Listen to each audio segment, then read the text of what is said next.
Series champion. Here's Joey Logano at Team Penske. All right, guys, know exactly what we need to do here. A lot of things that can change. We'll keep our head in the game no matter what. The Roval is unpredictable, so we'll stay calm and fight all the way to the end. Unpredictable is a key word here, Jeff. How important is turn one and surviving it, more importantly? Well, we've seen in many races at this racetrack, turn one has caused a lot of issues. It is a very difficult corner. A left-hander, you climb the hill, then once you get to turn one, you go back downhill out of turn two. It is a very difficult start to this race. And remember, we've talked about tire fall off, Steve. Will some guys try to take off not so fast to try to save some tire, and will that cause a problem from the people behind? Yeah, easier said than done, right? Trying to go easy in traffic, sometimes you're pushed into something you don't really want to be a part of. Is it going to be patience? Is it going to be aggression? Is it going to be good strategy? Is it going to be not getting into somebody else's problem?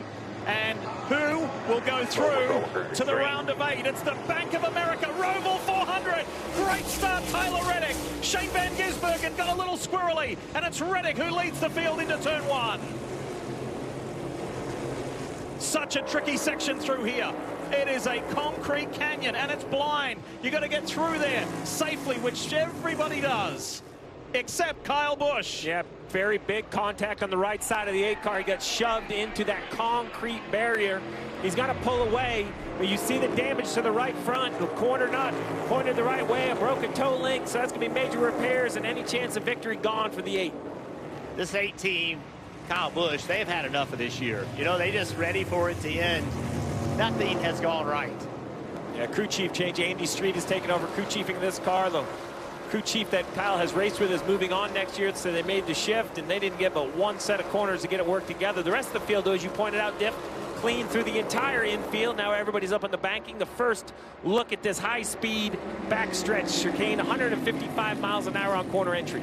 You've got to think there's a sense of relief for Tyler Reddick to have got to that first turn first, cleanly through. Ty Gibbs is fighting hard with Kyle Larson. Chris Buescher, who qualified really well, he's nicely placed. There's the 17, fifth, third bank forward. We go on boards with thanks to Monster. Here's the replay. Look, bottom, top box. Kyle Busch. Yeah, kind of late. Couldn't tell if there was contact before you see them lock up. Right here, let's take a look. Top of your screen. Oh, it looks like he just gets loose and overcorrects to the right. Once again, I couldn't tell if there was contact that got him loose. Either way, result the same, hard into the wall. Yeah, big contact. This is the 4th straight Roval that Reddick has led. We talked earlier before the race started. He has 3 road course wins. He's really good at this, Steve. And now you mentioned the kind of settling in. I think it's really hard that first corner while you're trying to get settled in. But now that they're single file, they can kind of mind their P's and Q's, decide how hard you want to go unless you're being pushed from behind. And that's what's happening right here as you see the 17 kind of pushing and shoving, trying to get to the left of the 54. Up ahead, we have teammates Briscoe and Bell side by side. Parker Kligerman talked about that corner. They get all the way down to 30 miles per hour. It is chaos down there. And we spoke earlier about the 19 and that Bass Pro Shops Toyota from Joe Gibbs Racing of Chase Briscoe. He has had a remarkable playoffs. He is the only driver left in the playoffs with a top 10 in every single race, but still yet dances on this delicate line of doing enough today to go through the next phase. And Kyle Busch is headed back to the garage. Look at these cars, hit these blue turtles. Trying to stay off of them. They're so high. Cars launch up into the air. Can actually damage the suspension if you hit them too much. Just downhill. That is so downhill into turn 3. We see all the black marks in turn 3. That's because it's downhill. It's hard to get the car to stop. See a lot of tire lockup in that part of the racetrack. You already start to see that Goodyear tire kind of balling up and being thrown off. We talk about tire fall off and all of the things that go along with that, but I think what sometimes gets overlooked is SVG, a big dive to the inside. The 45 gives him the space. I think he knows the 88's faster, but he'll have a good exit. What I was getting ready to say about all that debris, it becomes a very one-groove racetrack through the infield. To get offline, you pick up all that debris, your tires can pick up a big shake. We'll have to keep an eye on that as we go. Toyota on board. Tyler Reddick looking back at Shane Van Gisbergen. That was an interesting battle into turn 7, Jeff. I think the 45, the fact that he just gave the 88 the bottom, allowed the 45 to roll the top and keep momentum on corner exit. What makes it more interesting, you can think about last year's race, Tyler Reddick was one of the guys that was really aggressive in that part of the racetrack, making passes. Let's go back in the pack. A lot of action here. Josh Berry. Josh Berry, Cody Ware, and it was John Hunter Nemechek, the 42 behind. Now they missed the corner, so they're going to come to a complete stop, serve their penalty, and then launch again. This was an extraordinary race a year ago for Tyler Reddick. He won the opening stage and then got into trouble. Remember where he got, like, the rear wheels were like airborne. It was like a motocross bike endo, and he ran into Denny Hamlin at turn 7. The car was damaged. The crew just continually worked on it. He did so many trips down pit lane and came back to go through to the next phase. It was incredible. He doesn't want to go through that today, Jeff. He wants to stay out in front. Let's see if SVG does the same thing. Headed here to turn 7. See different lines. This time he stays way out for a long time. He's going to try to get underneath Reddick. What that allows him to do is stay a little closer on exit. We'll see if he can get a little bit of a draft here. I don't know if he's close enough. Reddick doing a really nice job. They have driven away from everybody else. 2 seconds ahead of Larson.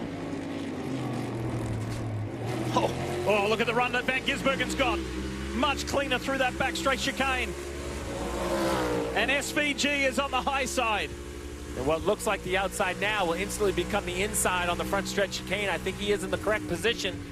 I think the 45 is going to have to concede here in the braking zone. That WeatherTech Chevrolet sneaks its way through to the lead. And Van Gisbergen is out in front where everybody expected him to be. It's important now for Tyler just to kind of settle in here. Made a mistake in the rear chicane. It's okay. Let's settle in here. Let's just keep him in sight. Watch Tyler Reddick. He just doesn't line it up right. Watch this curb. Boom, he hits that curb, and now the car is aimed in the wrong direction. Look at the difference with SVG. His car hit the curb, but it was pointed correctly. Watch right here. It's a great shot of it. Watch how they're aimed. See how he had to slow down? The 88 turned his car and then hit the curb. The 45 hit the curb before the car was turned. See here? 88's pointed the right direction. Now he has forward momentum. Game over. You mentioned turtles, the blue turtles before. That kind of sounds cute. But, Steve, when we did the track tour with DJ yesterday and we got out and stopped and we went over there, they're anything but cute. They are big and brutal. Yeah, there's a few that have been painted by some local school children in the face of a turtle, but I can tell you they are mean to a race car. And it's not the red and white area. The red and white area is a very acceptable amount of curbing, but something has to define the course, and that's what that blue, very large metal kind of curb looks like. And as you mentioned, you know, it can be very difficult to the racetrack. I like what they've done here on the front stretch. You're going to see on the right-hand side a tire barrier. So right there's the turtle, and right there's the tire barrier. What I love about the tire barrier is it really defines the corner. So there's no real shortcutting this track right here. I'm a big fan of racing within the limits of the track. Now, I'm not a big fan of having to enforce track limits by cameras. That's very difficult and it's hard to do. I like when it's just natural for the drivers to want to stay in bounds. 9th straight road course race that this man here, Shane Van Gisbergen of Trackhouse Racing, has led. There's the Kiwi. He's easy going, but he's mean behind the wheel of a race car.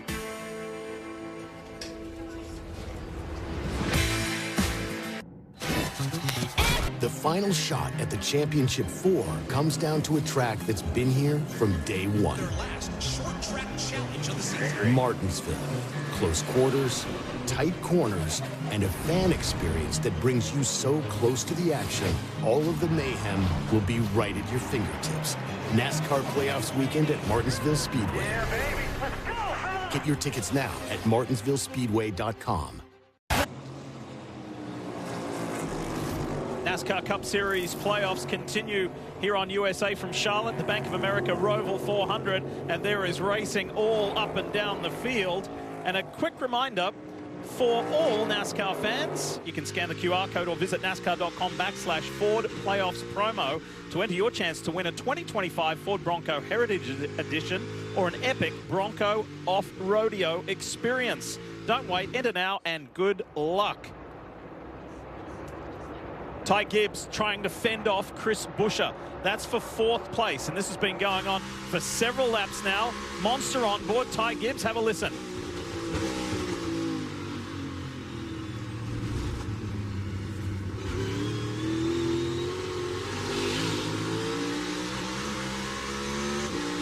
That was good. Center to the second segment of the chicane there at the gate. You see that the 5 has got by the 45 just right there at the backstretch chicane. Now the 45 is under attack from Gibbs. Buescher's going to want to dive in there as well, I think, if he has a spot. Nope, Gibbs kind of goes through single file. A little bit of patience out of the 54. Parker, what are you hearing on the 5? Well, we're just 9 laps into this first stage here, Steve. We know the talk of the town has been the high tire wear, and one of the things this 5 team has been telling Kyle Larson is at his exits, out of some of the chicanes, how he's comparing to the 88 car and how straight that car is, because how do you conserve your tires? Well, you simply don't want to slide them, and so what Kyle Larson's been focusing on is straight exits, and it seems to be working here as we go later in this run. He's taking care of those rear tires. Marty. Parker, this is what Tyler Reddick in the 45 camp was worried about, kind of losing speed the longer they ran. On lap 2, Billy Scott reminded him on the radio, hey, take care of your tires, especially your rear tires. Listen to this radio. Be cautious of wide open throttle between 5 and 6, much like, you know, between 1 and 2 and 3 and 4. So, Steve, would you be reminding your driver on the 2nd lap of the race, hey, make sure you're taking care of your tires? That's how critical it is today. 2nd lap, 2nd corner, every lap. I would be reminding my drivers the strategy today is very simple. You are running a 1985 race at Darlington. Every time you slide a tire, the good is gone. It doesn't come back. I love it. It's very throwback. It's very old school. We've seen this sometimes like at Sonoma, Jeff, but I don't remember this at other road courses, as now we see, I believe that Cindric, who has missed the backstretch chicane, comes to a stop. And to try to avoid things like that. And that's going to become easier as the tires wear. It's not just lap time. It's when you are dancing on the edge of grip, it's very easy to slide over it and make a mistake. When you have tires that start wearing out on a road course, it hurts braking force. The car does not slow down. It doesn't corner. It doesn't leave under acceleration. It does everything worse. Watch this move Christopher Bell tried to make on his teammate. Getting into this front stretch chicane. Watch this. He tries to outbrake him, but look at the speed he's carrying. He's going so fast he can't make the corner. And then the 6 team of Allmendinger saw it, and he took advantage of it. He ends up taking the spot. The 19 of Briscoe loses 2 on the front straightaway. The Dinger said, well, you guys are fighting it out. I'll just breeze on through on the inside. This is Tyler Reddick with a significant lockup, and that's what allowed. That's the 2nd time we've seen Reddick miss the entry into that rear stretch chicane, and then the 2 lost some track position. We just saw him have trouble, and then matters got worse. Oh boy, tagged by Justin Haley. It doesn't take much. Steve, that's a great point. You know, we see contact all the time, and cars don't necessarily spin, but with these tires falling off over 3 seconds in 9 laps, any nudge at all, your car does not have the grip to keep from spinning out. This was not in the plan for Austin Cindric. He's the 12th and final driver in the playoff standings. He needed a brilliant day, a brilliant weekend, and he is up against it. We got takers on pit road. Yeah, this tire fall off is so bad. I heard some whispers of even pitting. Remember, they can run 35 laps on fuel, so this isn't a fuel decision. This is just simply a math equation, Parker, that says you can run faster on new tires even with a pit stop. Right, it's just simply the start of this, when this window sort of opens, when you talk to most teams, was going on to pit road after lap 10 or about lap 10 through lap 15. If you want to split these stages, it's going to be 4 Goodyear tires for Daniel Suarez and have the extra grip of those tires. So one thing interesting about the Roval is just the way the pit road cuts off the front stretch chicane and turn 1. You just don't lose a lot of time. You lose about 25 seconds to come change 4 tires. So if your tires can go 4 or 5 seconds faster, you can easily make up more time. Now we see the first playoff car hit pit road, the 2 of Cindric, Marty.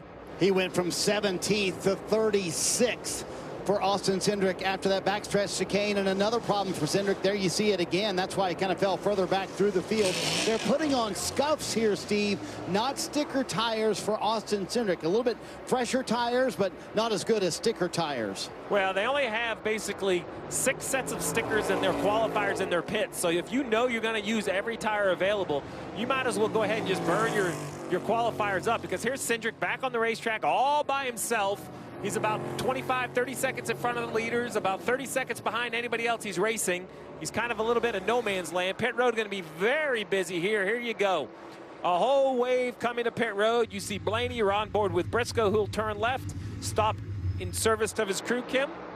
Yeah, Briscoe just complaining super loose on the big track, so just that kind of balance of getting it right in the infield portion with the oval portion is giving him a little trouble. As we look at Chase Elliott, bottom right, finishing up that pit stop.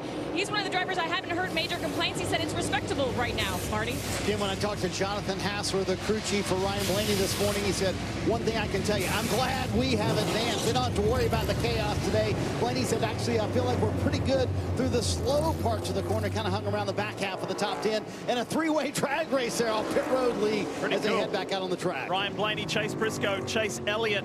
The drivers and crew chiefs will tell you they set the cars up more for the infield than the oval. The oval's not a big deal, but Kim brought up that point from the Briscoe said about getting loose in the oval part. Watch Kyle Larson earlier through NASCAR turn 4. The tail end of these cars are getting very loose, and it is a lot in the driver's hands. Up over the blind crest through turn 6. Here they're coming up to turn 7. Toyota on board. Chase Briscoe shows you just how tight this is. Look to the left, back up onto the big track. Van Gisbergen has not even thought about coming to pit road just yet. He boasts a 2.6 second lead. Make that a little bit more now over Kyle Larson. Kim standing by.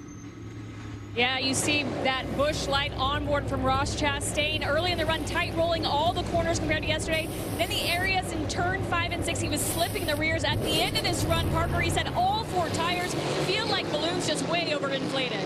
And Chris Roval had said something I hadn't heard many drivers saying, that he was actually tight inside that race car trying to get it to turn. They let him know late on the run that he was doing well in having pace and saving his rear tires. Also his teammate Denny Hamlin here on pit road right now. It's admittedly not the best on road courses, but maybe this chaos is an opportunity, Marty. As he promised, Joey Logano towards the front end of pit road, took it very easy early in that run, lost a couple spots, was able to gain some track position. Terrific look from the Hunt Brothers onboard pizza camera. Joey Logano heading back out on the track like everybody else, just saying absolutely no grip out here at the Roval.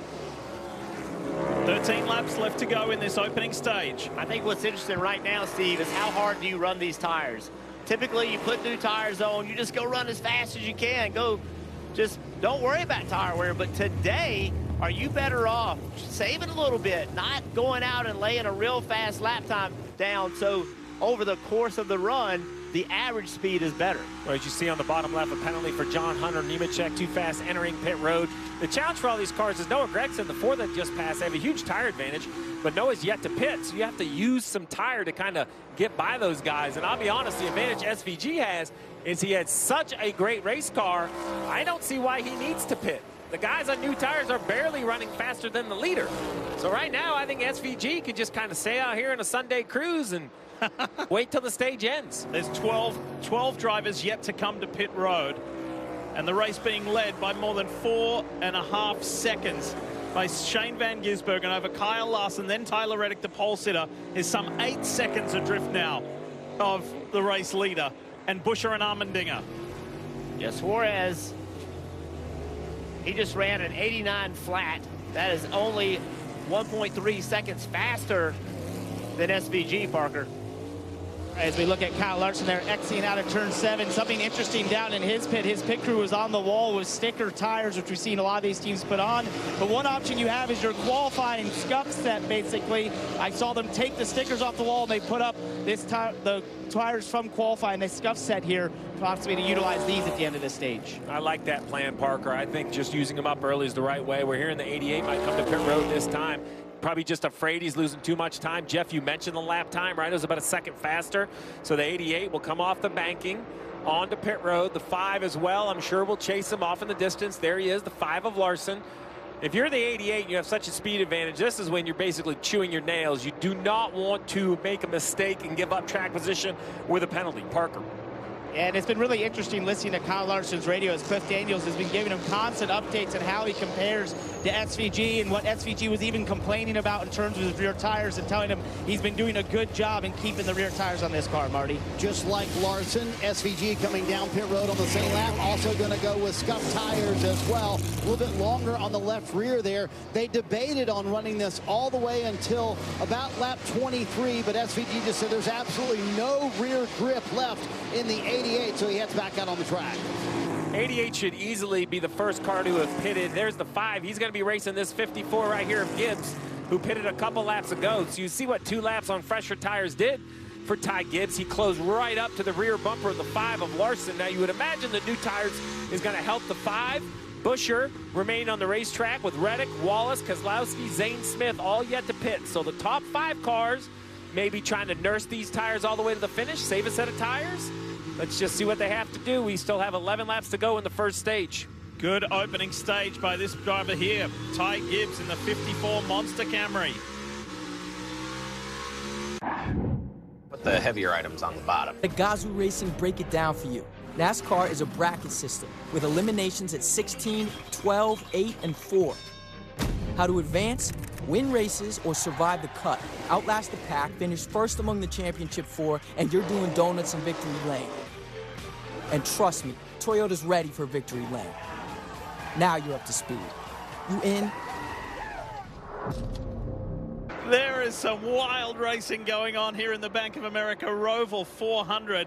From Ryan Blaney in 10th to Daniel Suarez to Chase Briscoe to AJ Allmendinger. This was crazy. You just have such a combination. The 6 right there, that blue and white car, is yet to come to pit road. He knows this is a bad situation currently, but he's trying to save a set of tires. Then Briscoe says, I'll try 4 wide. The 38 is like, I don't want to be here, but I have to go through. And Brad Kozlowski finally says, Uncle, I'm going to lift because I know I don't have the grip. Check us out on the onboard. I see a gap. 4 wide at the Roval.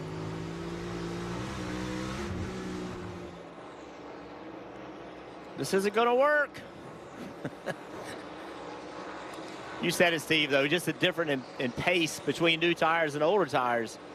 The Bank of America fan cam, and the fans are loving it here at Charlotte Motor Speedway on this elimination race to determine who will be the drivers in the round of 8.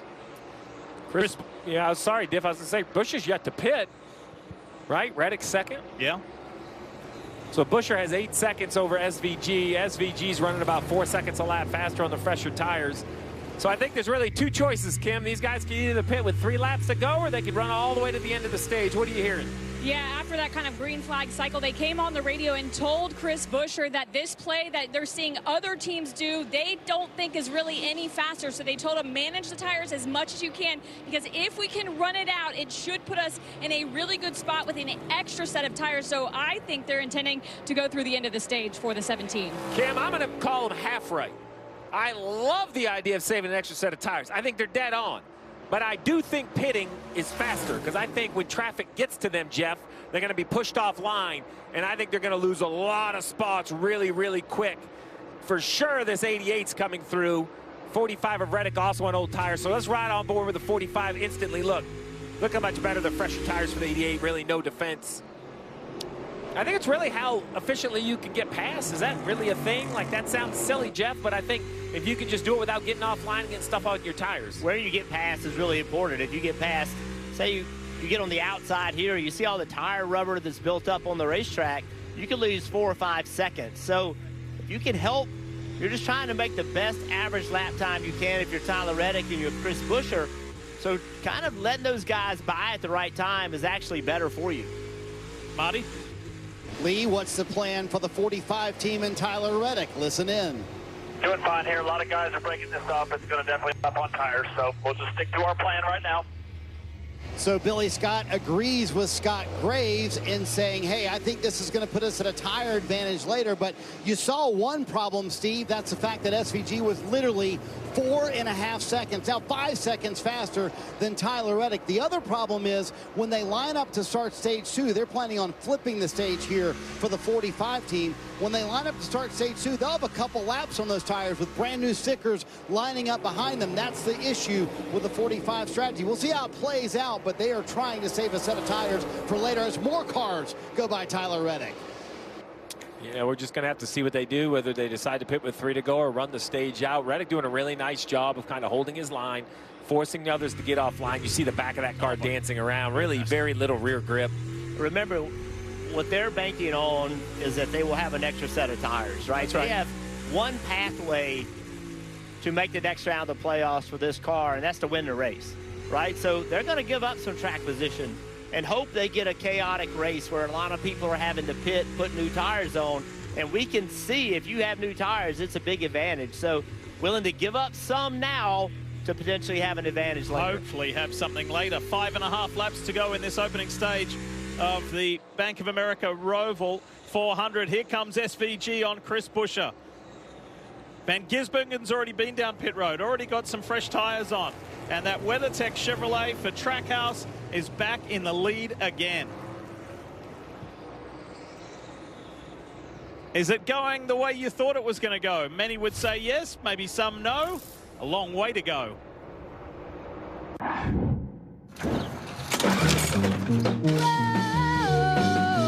Thank you.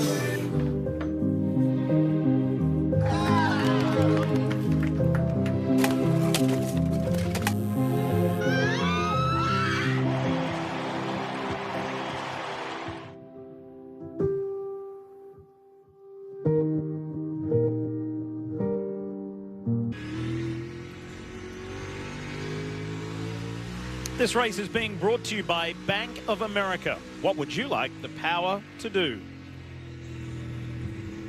As we ride on board with Bubba Wallace, with thanks to Xfinity Mobile, got so close last weekend in Kansas. A corner away, 2 corners away, and that unfortunate collision with his team boss, one of his team bosses and co-owner, Denny Hamlin. It's been a big topic of discussion this week. Bubba told everybody yesterday that he and Denny spoke here on site yesterday, and they have cleared the air. Here's the Busch Light number 1 Chevrolet for Trackhouse Racing of Ross Chastain as he makes that move on Chris Buescher. Different strategies playing out there. Yeah, Buescher just doing a nice job, much like Reddick, you know, kind of holding his line, understanding, you know, there's times to defend and times not, as you see the car wiggle even on the high bank. So Busch is going to come to pit road right here, I believe. He's going to come left as long as with AJ Allmendinger. So these cars are all flipping the stage. So what they're doing is coming to get in their tires right now, and then they'll stay out at the end of the stage. So what's going to be interesting to see is how fast these cars run after their pit stop, Kim. Yeah, and we kind of heard the radio of the 17 talk about the possibility of running it out. At one point, about 2 laps ago, they said, we hear your rear grip is going away. We will be ready if you need it. So they will flip this stage, Marty. AJ Allmendinger also going to flip this stage along with Ryan Blaney getting some fresh Goodyear tires. Tyler Reddick also will come down pit road as well. He fell all the way back from 15th after starting on the pole today. Michael Jordan is here in the 45 pit box watching on. Reddick didn't really say a word about the handling of the race car. We'll see if this strategy pays off for those fresher tires that will be available to them later in the race, Kim. And his teammate Bubba Wallace also taking the opportunity to pit. It's been a struggle this entire run. In fact, early in the run, he said, guys, I am already struggling. So just trying to hang on to that 23. Boy, that was close. Sorry, Marty, go ahead. I was going to say it's been a frustrating race for Austin Cindric. He's coming down pit road as well. There he hits his pit stall. He has been back in 36 for much of this race after missing the backstretch chicane a couple of times. 4 fresh Goodyear tires will certainly help here, pitting before the end of stage 1. Yeah, it's been a rough day. Been a rough start for the 2 from Team Penske, the Menards Ford. Steve, you said it. All these guys that are pitting right now, they're going to go as slow as they can, I would imagine, and stay in the lead lap. Austin Cindric, however, is not that far ahead of SVG, so he's not going to be able to ride around as much as everyone else trying to save tires. Well, let's listen into the 45 radio. All right, straight back to your rhythm now. Just take care of them here, running 3 laps total. Just maintain your gaps here, that's what you're looking for. So, you know, I think this works if you can run really, really, really slow. But I don't know how well you could take care of your tires and still run lap time. I think they will, you know, cool off and refire better. But, you know, you see them not attacking, just kind of setting back. You heard take care of them again, right? They don't want him engaging because, remember, they're going to stay out in 2 more laps. So he's stuck on these tires. And Reddick's like, but I can pass him. I want to pass him. You may have noticed Reddick's exit from pit road. It was super close, Jeff, with Cole Custer. It really was. Custer and they were side by side, and it is narrow on pit exit.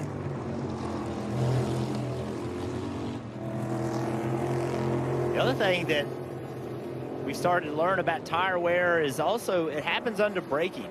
You start to take some speed out of car as you're braking as far as wear on the tire. So you want to just roll speed, not use a lot of brake, not use a lot of throttle. Believe it or not, there's an art to saving tires, not just going slow. It's how do you go slow. This is the pit exit we talked about. It's a 90-degree corner with a wall on the outside. That was tight. Spotters did a great job right there. Sure did. Final lap of this opening stage. And Shane Van Gisbergen has been in control for some 16 laps. There's MJ. Michael Jordan watching on. He was so proud of Tyler Reddick here a year ago as he confirmed his spot through into the next round, the round of 8. How's the day going to play out for one of his drivers? Here is the WeatherTech Chevy. So you have the 88 who's going to easily win this stage. Well, what's really impressive is look at the playoff bubble, right? So the 88 leading, the 5 of Larson second. I love what they did. These stage points should basically mathematically advance him. He came so far above, soaring some points, mission accomplished. 20 of Bell, maybe not mathematic, but he has to feel good. But the 1 of Chastain, Jeff, the first driver out, came in 13 points behind. 5th in stage 1, Joey Logano nowhere to be found. So that 13-point deficit is instantly basically cut in half with a 5th place finish. So for the 1 of Chastain, looking at 3 separate races, big stage 1. Great job by the 1 car. Yeah, Chastain qualified 10th. Joey Logano back in 16th. There you have it, stage 1. That's SVG's first stage win here at the Roval. And it's his 4th career stage win. We were just talking about Ross Chastain here in the Busch Light Chevy. Nice work from him as far as the big picture story of making it through. See Chase Briscoe right there. He's not completely safe either. He got points, finishing 7th. The Toyota Cam. Playoff drivers doing what they needed to do to keep accumulating those stage points. And everybody doing as we thought, chasing this man here. Shane Van Gisbergen, stage 1 complete, stage break coming up. USA is brought to you by Bank of America. What would you like the power to do? Toyota, let's go places. And by Progressive. Save when you bundle motorcycle, RV, and boat insurance. Visit progressive.com. Bank of America building in Uptown Charlotte and Bank of America fan cam. Great to see so many people here enjoying this Sunday afternoon just north of the Queen City here at Charlotte Motor Speedway. Need to tell you that Valvoline Global, Hendrick Motorsports and Blood Cancer United are teaming up to bring awareness to pediatric blood cancer on one of racing's biggest stages. In a unique collaboration with September's Blood Cancer Awareness Month, the partners have unveiled a one-of-a-kind paint scheme on NASCAR Cup Series regular season champion William Byron's number 24 Valvoline Chevrolet. Enjoying VIP treatment today are the local children responsible for the inspiring artwork. Well done, kids. And a great cause. A great cause and near and dear to Mr. Hendrick's heart, a leukemia survivor himself. So I know he spoke about it some this week when they unveiled the paint scheme, but I know it's very important to the organization, to Valvoline, to everybody on board. It's a great cause. It's great to see. It's a good-looking car. I checked it out in the garage area. And doing what William Byron needs to do. Only 9th doesn't seem like much, but some points scored for the Valvoline team there, the 24 car, that Valvoline on board. I'll bring up real quick, I know it's been chaotic with green flag pit stops, but just keep this in mind with what we expect to see a wave of yellow flag pit stops here. Other than Mexico City, these are surprisingly the shortest pit boxes on the series. You don't think that, right? Big Charlotte Motor Speedway. You think pit road should be fine.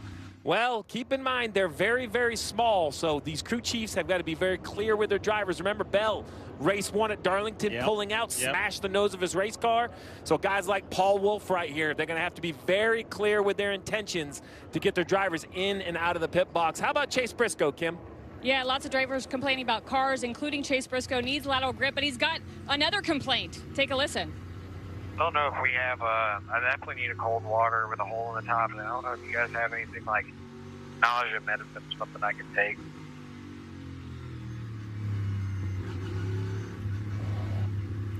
Oh boy, that doesn't sound good for Chase Briscoe. Hey, now listen, if it's nerves nausea, I'm okay with it. But if it's stomach bug nausea, then that's going to be a long day. Yeah, I've been in that situation, and certainly it's worse under caution, right? Now you're like, oh no, what's wrong with me?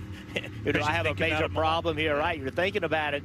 Can you give me some medicine? Give me something to take. Just give him a placebo. This is going to fix it. You're good. Pit road has been a topic of conversation, Kim Coon, during these playoffs. Let's see how they handle the pressure this time by. Yeah, Ross Chastain said, I'm just so tight in 7. In fact, tight everywhere, but I do feel like I turned better than the last set of tires. So right now I also need more rear grip, so they did make an air pressure adjustment, Parker. Same comments from Chris Roval, who finished 4th in stage 1, just said he's tight in that car, was losing the rear tires the last 3 laps. For Kyle Larson, he was asking the team if NASCAR was planning to sweep the marbles off the track, considering where he's going to restart, Marty. Shane Van Gisbergen told his team it was better, but today is going to be all about taking care of the rears. Everybody's going to talk about that. That 88 team will lose a spot here on pit road, and Ross Chastain overshoots it, leaving pit road. What a fantastic stage 1 it was for that team, but how many spots will he lose right there? It's going to be interesting to see how NASCAR scores that, because you're technically scored at the yellow line, which is the end of pit road. So right here, watch the 1 car. He's going to cross the yellow line right there. And then so we know he doesn't make the corner, locks up the tires, so I could see that A, he gets a spot back, or I could say B, he loses a spot because he didn't maintain pace car speed. We'll get NASCAR's ruling when we return. Before taking Breztri for my COPD, I had bad days. Days ruined by flare-ups that could permanently damage my lungs. Then I talked to my doctor about Breztri, and I noticed things... Hey fans, quick reminder, when in Las Vegas, stay where the races stay. That's at the South Point Hotel, Casino and Spa. The ultimate pit stop on the Las Vegas Strip. South Point, everything you want, all under the one roof. We've got everything we want here, all at the one racetrack. Plenty of action and plenty of things to talk about in this elimination race of the playoffs, especially this exit off pit road by Ross Chastain. Major mistake by Ross Chastain. He was just carrying too much pace and could not turn. He ended up having to stop and watch all the cars go by him. So he wasn't involved in a wreck. He just simply made a mistake. Here he is stopped. All these cars go by him, and he is going to line up where he rolls back in. Check just this simply out. misses it. Just simply misses it. He looks left, and then he's like, oh, I'm not going to make it left. So here's the ruling, right? He scored relative to the 71 right here. But then as soon as he doesn't maintain the speed of the rest of the field, when he goes straight and stops, all these cars that are passing him, in my mind, that is no different than shutting the car off under yellow and it's stalling and cars driving by you on the racetrack. You can lose position under yellow. I think that's different than if everyone stops because they have to let the field by. You see right here, here's the onboard. He turns the wheel, watch it go straight. It just isn't reacting. Well, he turned too late. He just didn't get right. pointed quick enough. And look, you just talked about before the end of that stage, the points that he earned compared to Joey Logano. He would have come off pit road in 15th. Yeah. He is now 30th. Oh. And Joey Logano came off pit road in 18th. That is a major mistake. We were just singing his praises before that round of stops. Let's check in with our Hall of Famer, Dale Jarrett. DJ, what did you make of that? Yeah, well, we were going to talk about how great a job Ross Chastain did there, getting those points that he needed to close that gap with Joey Logano. Giving these spots back is going to be very difficult there. The other thing is, now we have a shorter stage. Steve, is anybody going to think about trying to run it any longer here? That's a great question. question, DJ. Because of these yellows, we're going to restart with 21 to go. So the whole idea of saving a set of tires is 4 laps easier on this stage right here.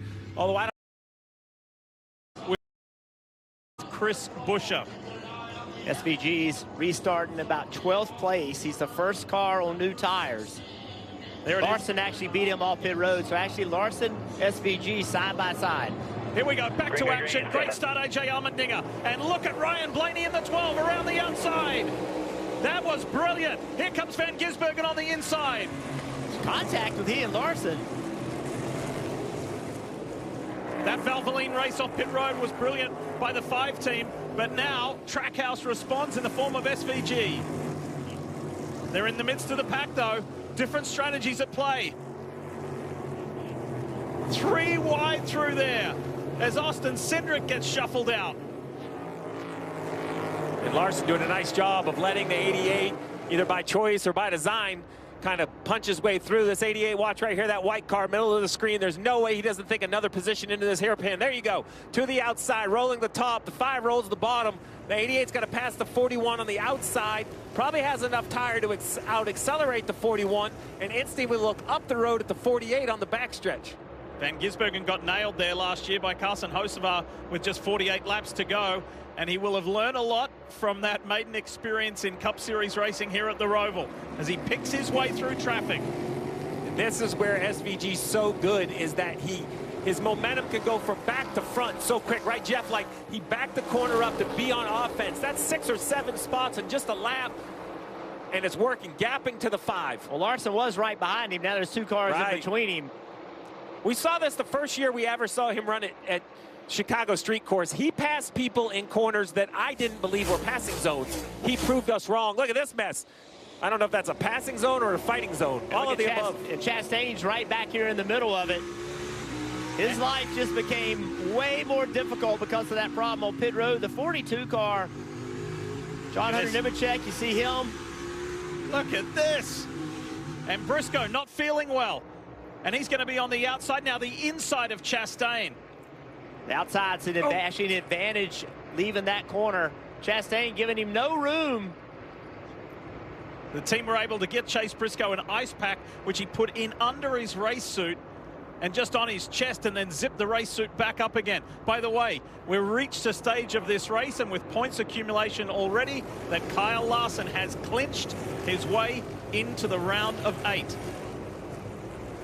Oh, the 48, what a nice move. Slides back in line. And look what the draft does, right? Like, he slid in line in between the push from the 20 and the toe off the 5. Unfortunately, he just can't hold off the late breaking 20 of Bell. That was beautiful. And that's a tire advantage. That's about 3 green flag laps, the way the strategy is working out. Normally, 3 laps doesn't matter. That's what I love about this tire, is it does not allow this race to be called simple and easy as it always has. And I agree with that because I'm sitting up here and I don't have to call it. So the tougher it is, Diff, the better. Well, look, and also that creates opportunity. The truth of the matter is, the more difficult it becomes, someone's going to take advantage of it. It creates an opportunity to do something better when you have tires or whatever, a track that's challenging. The best rise to the top. Look at this battle right here, the 54 car, 23 above a wall. This little contact. Just a little nudge. Here's Ross Chastain's view out the back of the 19. There was a little contact between those guys a little bit ago. And Chastain's got to do a really good job of just collecting himself. Yeah. Right? He made a mistake. And every race car driver makes mistakes. You're not going to recover from that mistake in a few laps. Lap after lap, Kim. You can't try to get it all back in 1 lap. No, you can't. You have to think about the overall picture and how that can affect the rest of that race. Remember, he lost 15 positions from overshooting the exit of pit road, and now there's going to be a domino effect. Listen to what crew chief Phil Surgeon told Ross before we went green. Strategy-wise, we may have to change things up here. Right now, my plan would be to flip the next stage. Now, originally, Phil had told me this morning they thought that could maybe run out the stage 2 with it being just a slight bit shorter. Now, that could come into jeopardy, the strategy they had come into the race with. Steve, what do you make of what Phil told his driver? Well, I love the idea of, hey, I'm not sticking to my plan, as we see a huge lockup right there. I believe that was the 77 locked up. Caught the 2 of Cindric. As we see these cars sneak to, Cindric still sits backwards in the middle of it. The 77 will do his stop and go. The 2 probably will. Oh, it doesn't matter if the 2 stops or not. He's broken. Right rear toe link is broken. So let's take a look. 77 is the car locked up. Front tires haven't rolled yet. Still haven't rolled. Just a huge mistake by Carson Hocevar. It wasn't ill-intended, but a mistake still the same. It spins the 2 out and I think breaks the toe link. You see this a lot. Cars locking up. They're coming off of the banking of NASCAR 3 and 4, and it flattens out, and they'll lock the tires up and just slide them forever. I'm sure those front tires are damaged, and really the 77, let's see if he stops. He never came to a stop. He's still rolling. He's still rolling. The tires never stopped rolling, so he still owes NASCAR a penalty. He's got to come back and stop. Nothing has gone the way of Austin Cindric today. One thing after another for the driver who came in 12th and last in the playoff standings, needed a magical weekend, and unfortunately for the driver of the 2, it has been anything but, and not always his fault either. And we're on board with the 1 when that all happened. Can you imagine that? This is on board with the 2. He's hearing that somebody's coming, but he has to make the corner. Bang!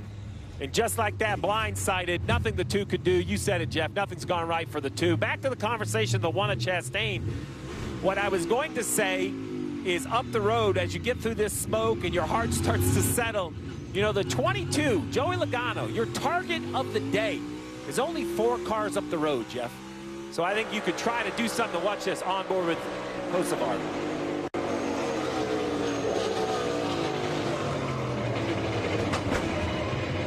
I mean, you know, all I was thinking, surely not Ricky Stenhouse again. I mean, Hocevar Stenhouse has had a lot of run-ins this year, and here's a 77. You mentioned the damage, flat tires on the front of this car. Yeah, it drug him so far that it flat spotted him and actually flattened him. You showed the 2 car. He has damage. I'm sure Cindric, he is not in a good mood. He has just had a horrible day on a day where they had to win. Just nothing has gone right. By the way, Hocevar did serve his stop and go on the back stretch. Marty, tell us more. You guys have summed it up for Austin Cindric. Team Penske probably not going to be able to make it to the round of 8 with this 2 car. They've had 2 penalties in the backstretch where they've had to stop in the chicane, a full stop.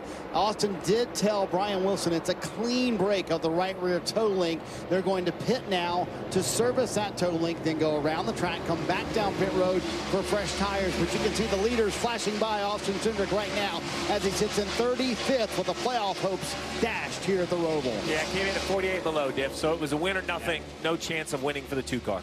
Celsius Chevrolet for Corlick Racing. AJ Allmendinger leads the way.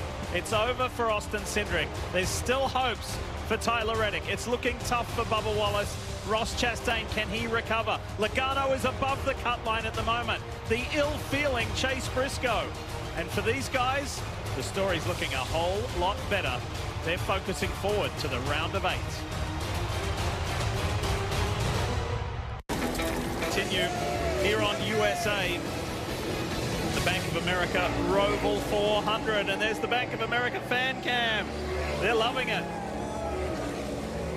and especially that guy there with his Ryan Blaney shirt. His driver is already through, right at the top of the points tally, and he sits second in that discount tire Ford, chasing out after AJ Allmendinger for the lead of this race with just 14 laps to go in stage 2. These drivers had pitted a few laps before the end of this stage. We weren't sure how much those tires were going to hurt them, but I will tell you, the front 4 drivers are doing an amazing job. SVG's a little faster back in 5th, but just kind of inching his way in. I'm sure he's being a little conservative, but these 4 as well, maintaining a pretty nice gap. It's pretty interesting. Every driver in the top 12 right now has won a cup race on a road course. So on a difficult day, when the tires wear out and you have to be precise and find a way to make speed, the guys that do it the best have found a way to the front. Give some credit to Daniel Suarez as well. Trackhouse has been featuring today. The orange car you see next in shot, that is Suarez, and he's ahead of his Trackhouse teammate. You see the playoff bubble, bottom left-hand side of your screen. Joey Logano up 11 points on Chastain. Joey Logano's kind of been stuck right here in this position. I don't really know how much pace he has. I'm not sure how many cars he can pass.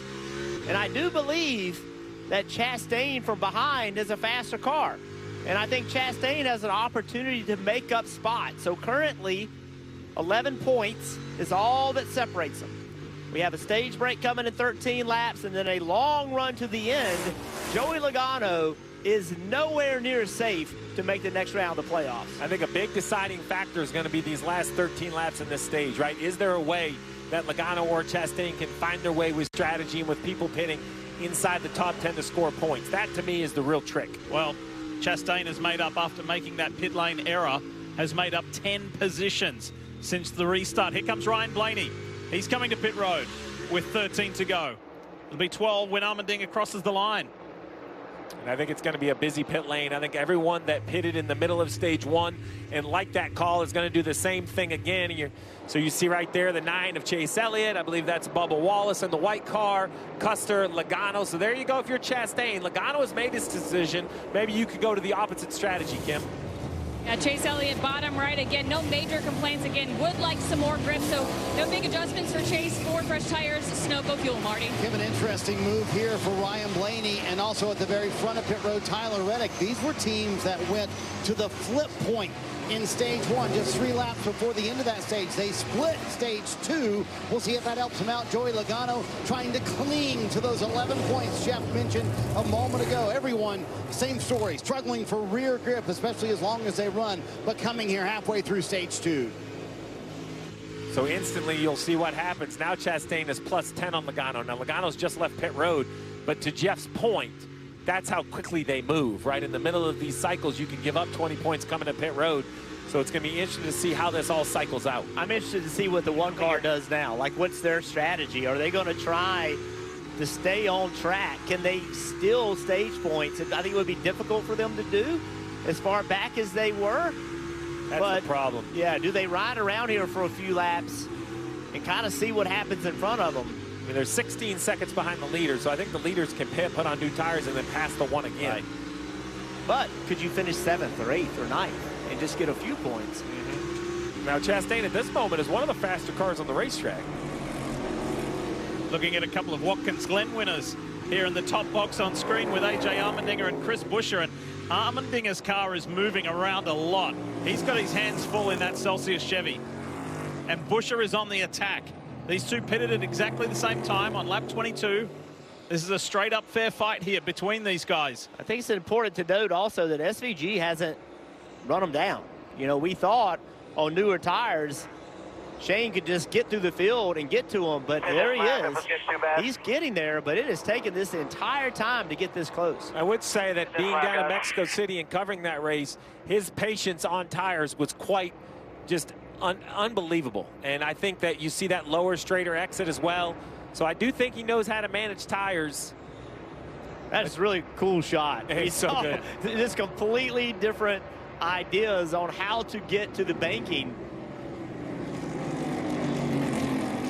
And that advantage is evaporating, and evaporating fast, because here is SVG. That right there showed you the advantage that SVG has over the field. His braking opportunities into the chicanes is where he gains up so much space. He is so good at carrying speed under braking. Look at this. Look at that roll speed. And then on corner exit, look, that's 4 car lengths in one chicane. It isn't that he makes up tons of ground on the slow corners. It's the heavy braking areas where he beats everyone. And the 17 was loose on the high banks. The rear tires are going away so much on that car. The 16, you see it kind of sliding left and right, front tires locking up. I think the 88's just kind of biding his time right here, trying not to slide tires. 5 laps difference, speaking of tires, Steve, 5 laps difference between these guys. He's got 5 laps fresher tires, Marty, has Shane Van Gisbergen. Yeah, SVG catching those top 2. Probably will try to make a move on Buescher here in this corner, and doing all this while he's not happy with the car. Listen in. Yeah, these tires are I've used them up early with the low pressure, and it's damaged them. Now I got nothing. 10-4. Got nothing and making a pass for second. SVG now trying to set his sights on A.J. Allmendinger, who was supposed to pit 1 lap ago, Steve, but the driver made the call. Hey, I'm going to stay out. Well, I know it feels like he has nothing, but he has something more than everyone else at this point in tires. He's doing plenty with nothing. But I think that's the point, though, Jeff, right? Like, it's all about your perception, right? Like, he has what he's looking for versus these two, but you see the 5 of Kyle Larson about 20 car lengths back, who, you know, he's on the same strategy as the 88, and I think the 88 knows the 5s maybe a little better right now. So he hasn't driven away. He didn't catch those leaders as quickly as I thought he would on newer tires, and he also hasn't driven away from Larson.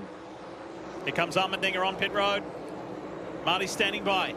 Yeah, we mentioned A.J. Allmendinger, the driver, making the call. He was called to pit road the last lap, but he said, hey, I'm going to stay out here. And then a moment ago, Trent Owens said, hey, I know you want to make it to where we can flip the stage, running about 6 more laps. There's no way we can make it to that point. He said it's the freest the 16 car has been all day long, but did a terrific job on those older tires out front, held the lead for quite a while. Let's watch this with a lot of interest. Can Kyle Larson close that gap to SVG? 8 miles per hour. You're gonna see some serious. Very important because he's up to 11th and with 7 laps to go, and I'm sure some pit stops up the road. It's going to be very important for the 1 car to kind of focus on what he has going on. There's going to be a lot of chaos around him, but I do think there may be a choice for Chastain to steal some stage points here in the closing laps. Look at, speaking of the chaos around him, he's right in the center. Allmendinger has already pitted, so there's no way the 1's going to be able to hold off to 16, and that's really the concern, is cars that come to pit road, do they have enough tire to literally just run the 1 back down and go by him? We're just going to have to wait and see over the next 7 laps. Yeah, Chase Elliott's about 7 seconds behind him. That's the next car that's on better tires. He's going to go by the 24 Byron. He's been about 2 seconds a lap faster than William Byron. Let's talk more about William Byron. Here's Parker. And Lee, it's been incredible to listen to the radios of these teams as they try to navigate this tire wear and making decisions on the fly. Some of the drivers, even including William Byron, almost sound out of breath as they're trying to describe what's happening in the car, including asking the drivers to go further in this stage than they think the tires are possible. Take a listen to William Byron's radio. Trending like you're going to have to make these live. I'll keep you updated. You're 5 away from the split if people hit. I don't see how I'm going to make these last. Well, and somehow he has, as they're going to get to the end of this stage and then short pit the stage, as many of these teams are thinking of doing, including Larson and Chris Roval. But it's been a huge task for some of these drivers to go over 10 laps on these tires. That's what I've been impressed with, the speed on the 1 car. You know, he has the same amount of laps that William Byron has, and he is much faster than his 24 car. This is going to sound crazy, but I really think the 1's chance of advancing is the next 5 laps. I think he's better than Logano. I think he can outrun him a few in the final stage, but if he can get inside the top 10 and score 4 or 5 points right here, he is starting the last stage heads up against the driver in the 22 that he has outrun all day. Just remember, there's a lot of people in front of Chastain that will probably pit before the end of this stage, and that will advance him. The question is, how many will pit and how many will catch him from behind to determine if he can earn points or not. There's going to be a story at the end of the day, if he makes it or if he doesn't, about that hiccup on pit road, exiting after that most recent stop. But boy, has it been a diligent comeback from Ross Chastain. Van Gisbergen leads. Chastain's above the cut line at the moment. 5 to go in this stage. Everyone say that I am too young to do my own thing, but I know they're wrong. You see, Mama not worried and Papa never did. I'm just a laps of this second stage at the Bank of America Roval. We've got more takers on pit road. Buescher, Suarez, Allmendinger is back in. Parker. Right, and Chris Roval is one of those. This is the planned stop to short this stage, basically flip it here to put 4 Goodyear tires on. They asked him to do this and kept him updated throughout the run. He's just been a little tight in that 20 car, especially in the right-handers. Not racing, taking it easy. You heard on the radio for the 20, Kim. Yeah, and for Chase Briscoe, he said the straight line could be better, but limited because of the back end. This last adjustment you made it better. continue with that direction of the adjustments. I do want to say they did put stomach relief medicine the last stop in his water bottle. You see Bubba Wallace just still a struggle for him today. Kind of slow getting out of his box, Parker. Denny Hamlin on pit road. This was planned because they weren't going to get stage points, so they decided to flip the stage here. He's also been struggling with a tight race car. The story to me moves to the front of the pack, the 88 of SVG. I think he's going to pit here on the next time by. He has such a big gap that he's going to pit and rejoin probably in 5th or 4th, right around Chastain. We'll see if the 88 decides to pit right here. That's the first update about the running order. He's been so good that I think he can almost get a free pit stop here. You only lose about 25 seconds pitting and taking tires. So you see the 88 come down pit road. The 5 of Larson may join him. If he does, that's music to Chastain's ears because he might be able to get in front of the 5. So let's cover these pit stops and then most importantly, where they blend versus Chastain on the racetrack. Marty. It's a fascinating chess match between crew chiefs down here, Steve. You see the 88 come to pit road, who truly did struggle with the handling at the end of that run. Paul Wolfe was planning on flipping this stage, but when the 1 stayed out, they felt like they had to stay out to get stage points, Parker. Right, and Kyle Larson's just been struggling sliding the rear tires, especially some of the higher speed corners. They've been consistently keeping updated what he's been doing differently to SVG corner by corner and trying to get him to adjust to see if he can catch him a bit. So there's the 88 off pit road. Here comes the 1 of Chastain, who is trying his darndest to hold off a quick closing 9 of Elliott. The question is, if Larson wants to run, he could run him down and pass him no problem. I just don't think he wants to push his tires. I think he wants to roll around 2 slow laps. So right now, though, the 1 of Chastain is running in the 4th position. That would be a huge bucket of stage points. Well, the key to this, I believe the 9 of Elliott's going to get to Chastain. He's definitely faster. We'll have a chance. Then it falls back to the people behind Elliott. How much speed do they want to put on their tires and where? There's no question, Steve just said it. The 5 car is fast enough. The 20 is fast enough. Logano is an 8th. He can get stage points, but behind him, as we see a pass with Elliott, behind him is Suarez and Custer. Suarez definitely has better tires, but does Suarez want to wear those tires out and get by the 22? Bottom box is Joey Logano. He's in 8th place at the moment. So you saw Elliott get by Chastain, look further back behind Kyle Larson. There's Logano just ahead of Suarez. And the final lap of this stage is coming up. Yeah, they still have a whole lap to go. I don't see how Logano holds off Suarez unless, to your point, Jeff, he's just settled in to not use any tire. We will see it right here. The Suarez could easily pass Logano. He's not doing this helping Logano. He's doing this to not hurt his tires. But Logano is so much slower, will he just ultimately pass him anyway? What a day for Trackhouse. All 3 cars in the top 10 at the moment. And featuring prominently. And where it matters is, Rick, it's a point of position inside the top 10. So every position that Chastain finishes ahead is a big deal. Now Elliott has got in front of the 88. SVG is just riding. He is just saving his tires. He does not want to put tires as he goes so slow that Chastain passes him. Well, he doesn't care about Chastain because he doesn't care a lot about points. Give him more points. He's a teammate also. Give him more points. Shane said yesterday that this guy we ride with, Ross Chastain, came to the most recent sim session. So Ross Chastain has been helping SVG on ovals. Shane has been helping Ross with road course improvements. And for the 88, remember, all these cars have to pit still. So he's the leader of the race. So he doesn't want to put any more laps on his tires than he needs to. Behind them, Daniel Suarez is right to the rear bumper of Logano right now, showing no willingness to pass him, just saving his tires. All these guys are just running maybe 20-30% pace. They just don't want to hurt their tires. End of stage 2, Ryan Blaney's 9th stage win of this year.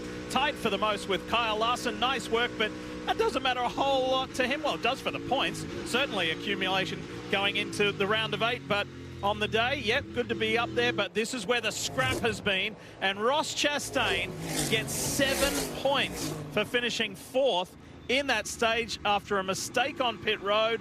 That was a gutsy performance in stage 2. What a comeback from Ross Chastain. Reddick was in there for valuable points. And so too Joey Logano. With schizophrenia Home or motorcycle insurance, visit progressive.com. The Xfinity 5-year price guarantee, one internet price, 5 years guaranteed. And by Bank of America. What would you like the power to do? Speaking of Bank of America, let's check out some Bank of America fan cam again. For the folks here today at Charlotte Motor Speedway, young, old, any age, having a great time, for sure. I want to tell you about Wings-inspired Toyota, designed by students from the Carolina Youth Coalition and Rise to Impact, who participated in the Jordan brand Wings design program on Tyler Reddick's car. The kids did a terrific job, and Wings provides opportunities to youth in education, mentorship, and inspiration.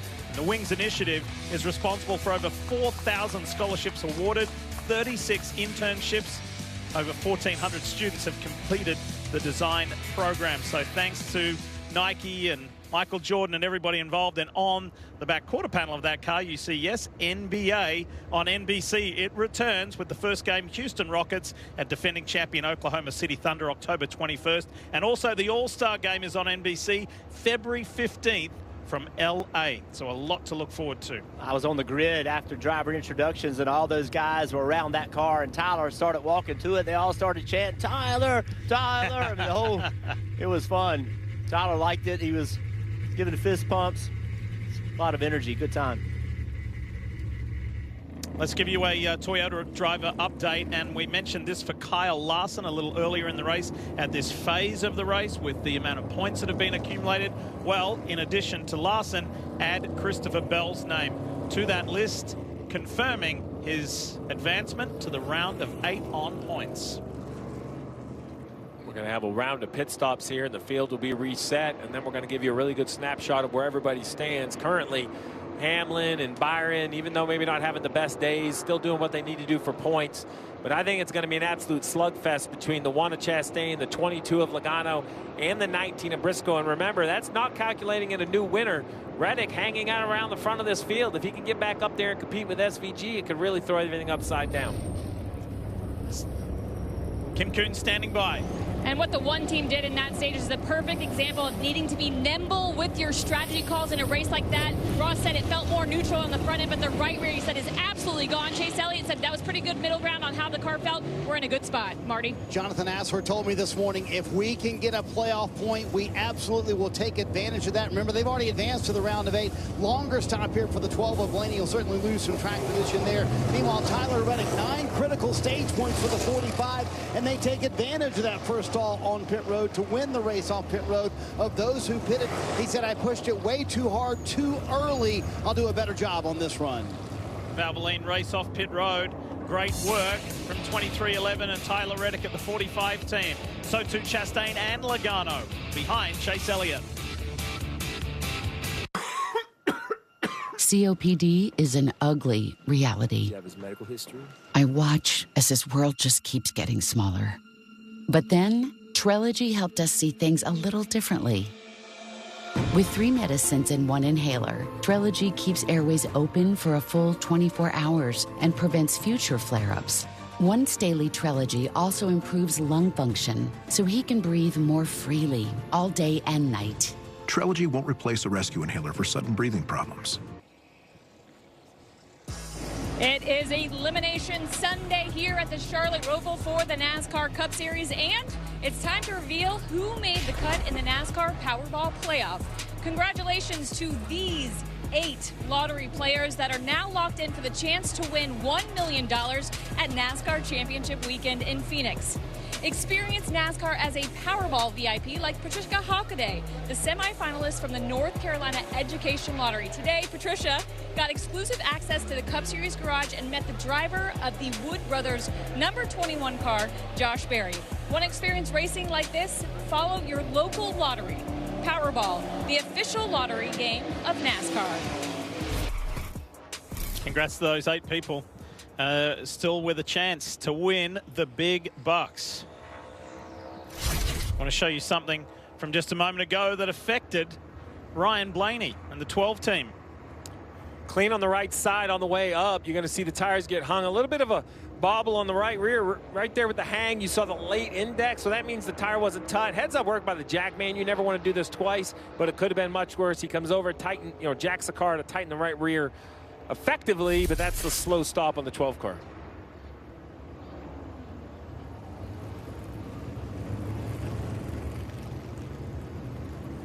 So ready to get this third stage going. And we will do that when we come back. NASCAR live here on USA. Sarah Benzino. Slowly edging our way closer to getting stage 3 underway. Let's take advantage of that and check in on the Peacock Pit Box with our Hall of Famer Dale Jarrett. DJ, what are your thoughts? Yeah, it's been interesting so far, and as we think about the points that have been gathered so far, Ross Chastain and his team have done a great job of giving them the opportunity to just outperform Joey Logano and the 22 team. But don't count out looking at the 19 car. This is going to be a grueling third stage here with the way these cars are driving, and it's the longest stage that they have. Chase Briscoe not feeling well. Is that going to factor in? And can Tyler Reddick find the speed that he's going to need to try to get that first place finish and move in there? So a lot of things could happen here, guys. Yeah, a Reddick win would really upset the whole world. If we assume we don't have a new winner and we take a look at the points, it really comes down to, I think, a big battle, assuming everybody stays straight and doesn't get caught up in a mess, which is a big assumption here at the Roval. But you have Logano and Chastain as they currently run. They're 1 position apart, 2 points on the racetrack. So basically, Chastain has to outrun Joey Logano by 4 positions. That would be a guaranteed advancement of Chastain, barring a new winner. Marty. Before we get going, Marty, tell us more. Yeah, I talked to Joey Logano earlier this week. I said, what information do you want? He said all of it. He got the points update just moments ago.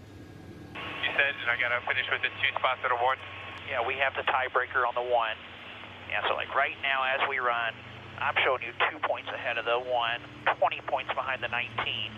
So he's 10 spots in front of you now, so that means you'd have to beat him by 10 spots. Good clear communication to Joey Logano. He knows what's at stake.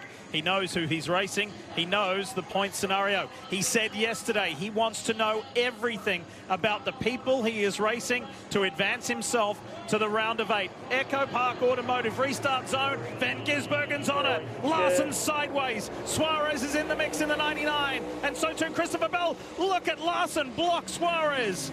He knew that he was going for that inside line. Bell's gone around the outside in the DeWalt Camry, hip against the wall.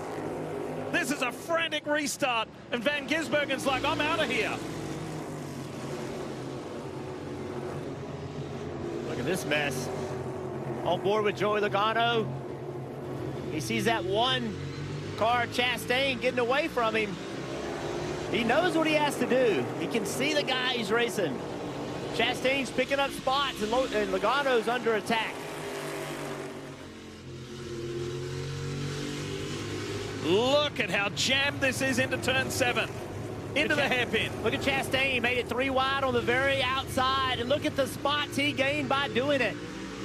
Christopher Bell, top box. He is out after Shane Van Gisbergen, the 2022 winner here at the Roval.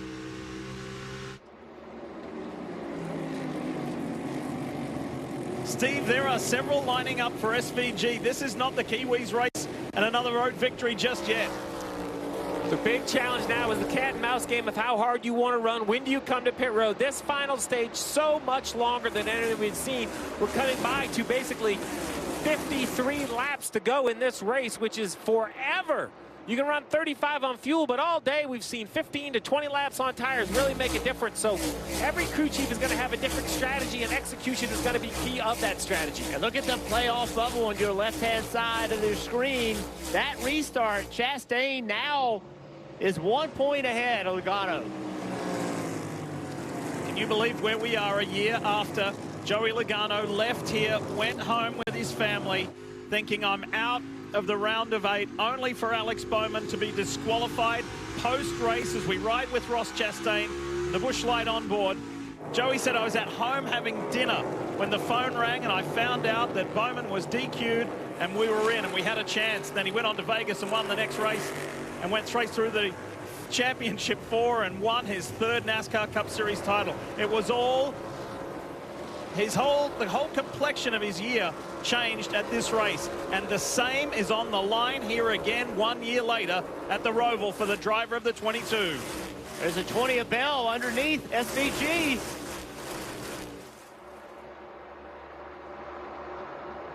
Here's Larson. They got really slow through that rear chicane. That allowed Larson to catch him.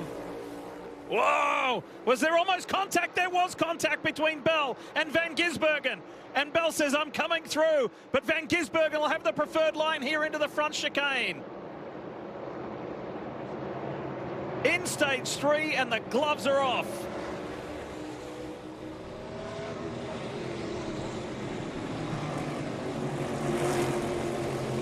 And interestingly enough, yesterday Van Gisbergen commented that Bell and Larson were the drivers he was keeping his eye on.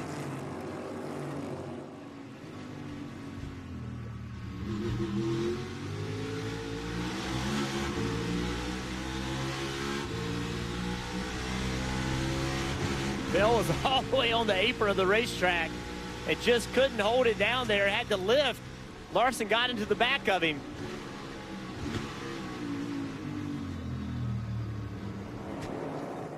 That was good, hard racing. And the 3 of Austin Dillon in trouble. There's a lot of damage to that car. This could easily generate a yellow if he can't get going. Oh, he gets it in reverse. I'm with you, Jeff. That thing has made some real big contact. There you go. Yellow is out.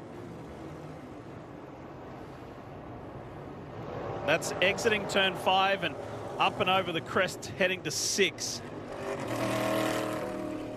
Let's have a look at what happened to the RCR driver. Oh boy.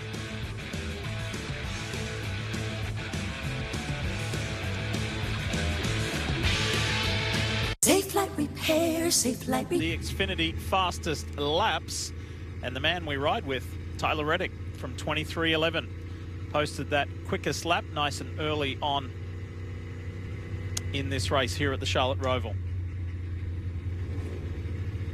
So next time by, there's 50 laps left in this Bank of America 400. Started to see some pretty spicy action between Van Gisbergen, Bell, and Larson, with Armendinger looming. Pit lane is open. Tell us more about Bubba Wallace, Kim.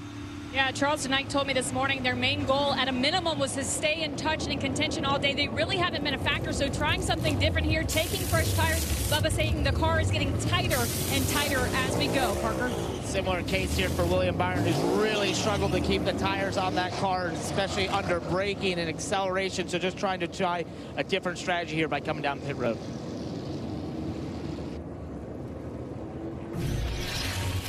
So you generally think that cautions might be a time to calm down and catch your breath, and just prior to the caution, Ty Dillon, Riley Herbst, they got a little physical.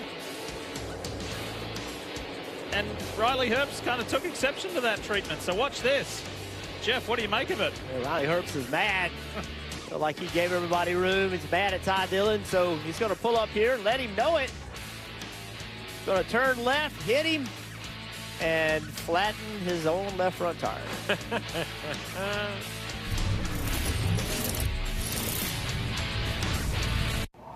Before taking Breztri for my COPD... On contact, but when every time you hit one of them broadside, it just kind of sucks the car into it.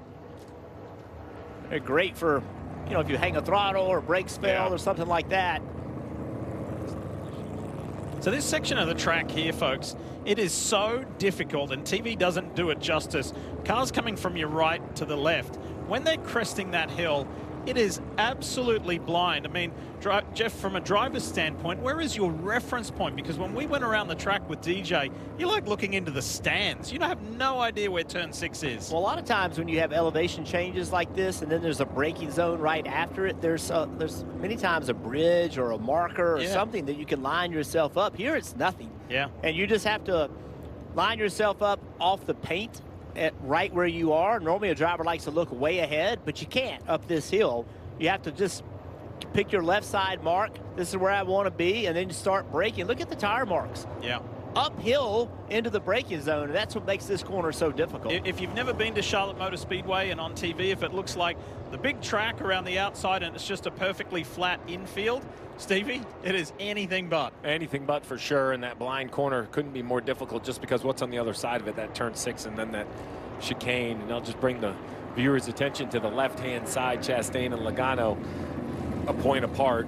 Byron only plus 13, but Byron's running in the 30th position. So, you know, don't panic yet if you're a Byron fan. And Logano could get enough points, but it would be a lot. Lights are out on the 2025 Toyota GR Supra. So we're going to get back to racing here in a second. Plenty of pressure on this man here, Joey Logano and Ross Chastain. They are racing each other for that 8th place, but there's so much racing to go. 48 laps when they hit the line this time by.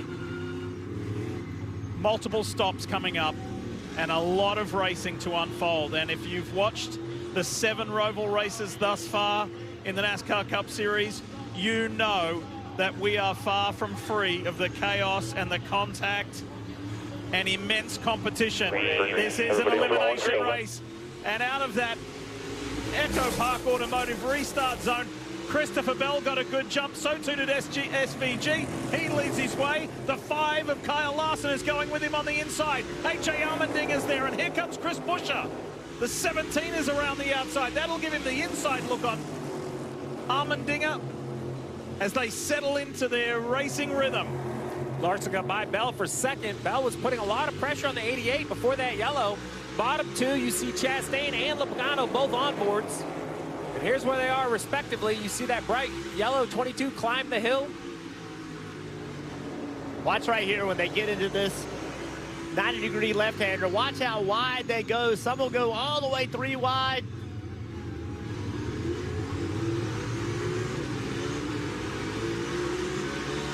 Nice job by both the 1 and the 22 to kind of clear some traffic.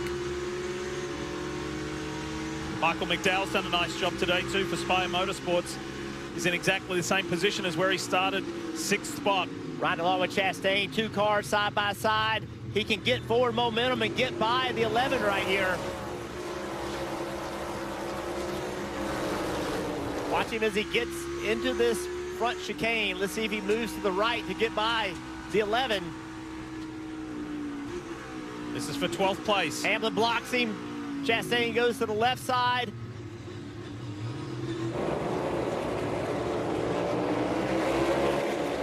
Brad Keselowski ahead for RFK. Meanwhile, up front, Larson has bridged that gap and is really starting to put pressure on Shane Van Gisbergen. If you don't think these Cup drivers are sick of getting beaten by SVG, you are mistaken. There is no way that you can like a guy coming into your series and winning all these road course races. Every one of these guys has worked. SVG has raised the level of competition. He's made everyone be better. This is a challenge for every one of them. Larson with a big late move. And Larson said that yesterday, Jeff, to your point. He said Shane has raised the game for all of us. But let's give SVG some credit that we haven't done yet so far in this show. Last weekend in Kansas, he got his first top 10 on an oval, but here comes Larson on the inside. Backstretch chicane. Is it time for a new race leader? Maybe. Yes, it is. Look at Bell. You catch them side by side in that rear chicane, and it's an opportunity. Bell saw it, laid back just a little bit, used forward momentum to get by him, but this will be a drag race into this very tight chicane. More contact. Cars bouncing around, dancing under braking. Allmendinger, Buescher, McDowell, Suarez. They all feel they're in the mix too. Don't have the grip early on. Understood. That was SVG just saying he doesn't have the grip early on in the set of tires. 9 laps basically on the leader's tires. Logano below, battling for 15th with the 9 of Chase Elliott. The spotters up there need to be doing a great job letting their drivers know that Logano will have no patience with you. Chastain will have no patience with you. They are in a essential tie right now, and they have got to go. And if it's in a tie situation, Logano wins with the tiebreaker. The highest finishing finish of the round, which is currently Logano's 4th at New Hampshire, to your point, Diff, right? So unless they really improve their running position, we're going to assume that's going to be the highest finish between either of those cars. Look at this, couple of former teammates in Chris Buescher and AJ Allmendinger as they fight in that backstretch chicane. And McDowell is looming. Suarez wants a shot as well. And Ryan Preece is hanging around. So good day for RFK Racing. You're better off, instead of entering that rear chicane side by side, you're better off if the guy is better than you, just letting him go. You just lose too much time, and then the people behind you take advantage of it. Bottom screen, you onboard Logano, you look up ground. Chase Elliott has gotten by the driver of the 22. Jeff, you said it earlier, you know, the challenge with the 22 is he doesn't have a great race car, right? It's hard to be on offense when you're just not fast enough. Yeah, then you start pushing, trying to make some speed out of a car that doesn't have it. You get yourself in trouble.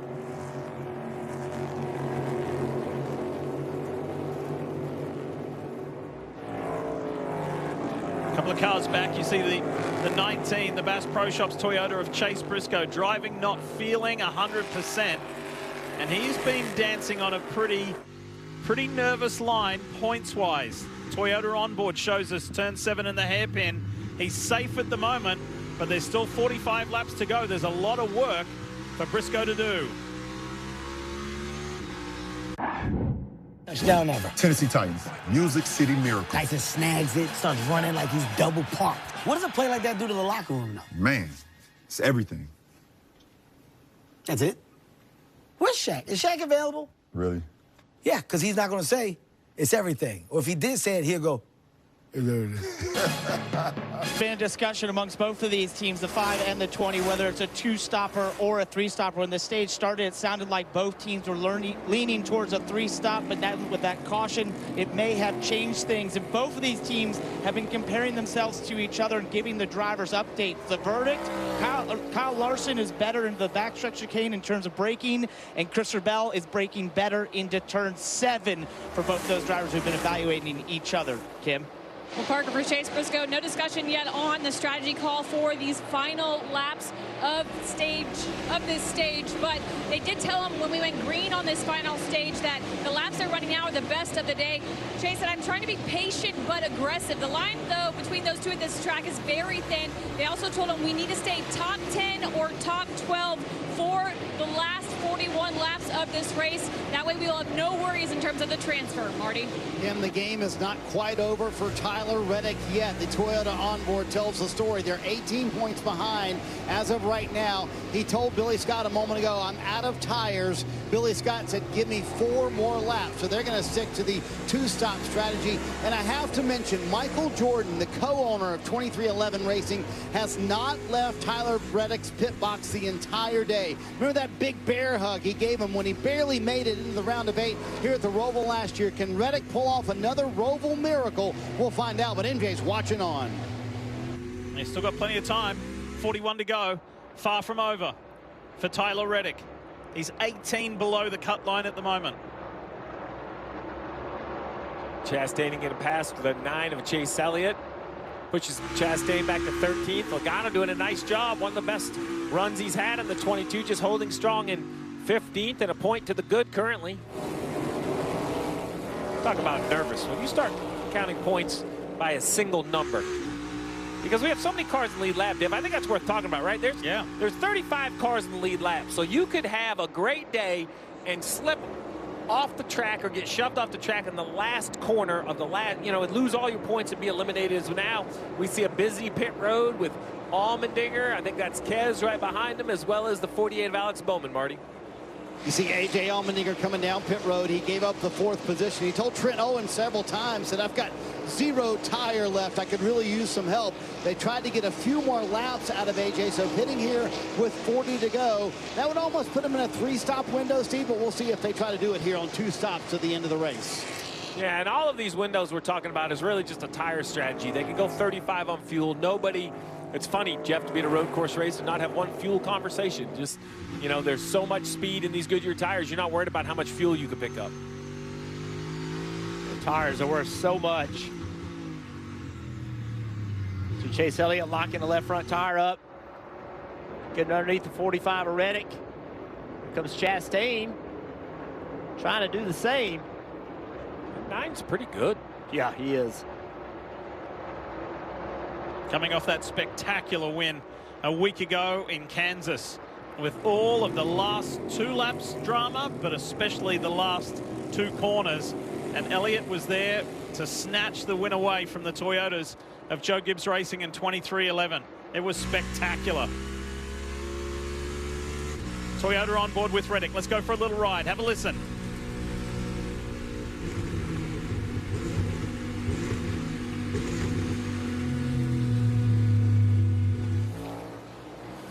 Briscoe's in, Kim's there.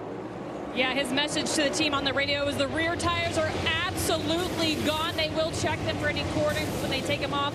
4 fresh Goodyear tires, though, for Chase Briscoe. Kim spoke about what James Small had said to Chase Briscoe about where he needs to stay for them to be safe. And James told me yesterday, I've lived this a couple of times in 2021 and 2023 with Martin Truex Jr., where we're racing, looking at the points, and he said it's so nerve-wracking. And there he is on the radio talking to his driver, just laying out what is needed and what is expected.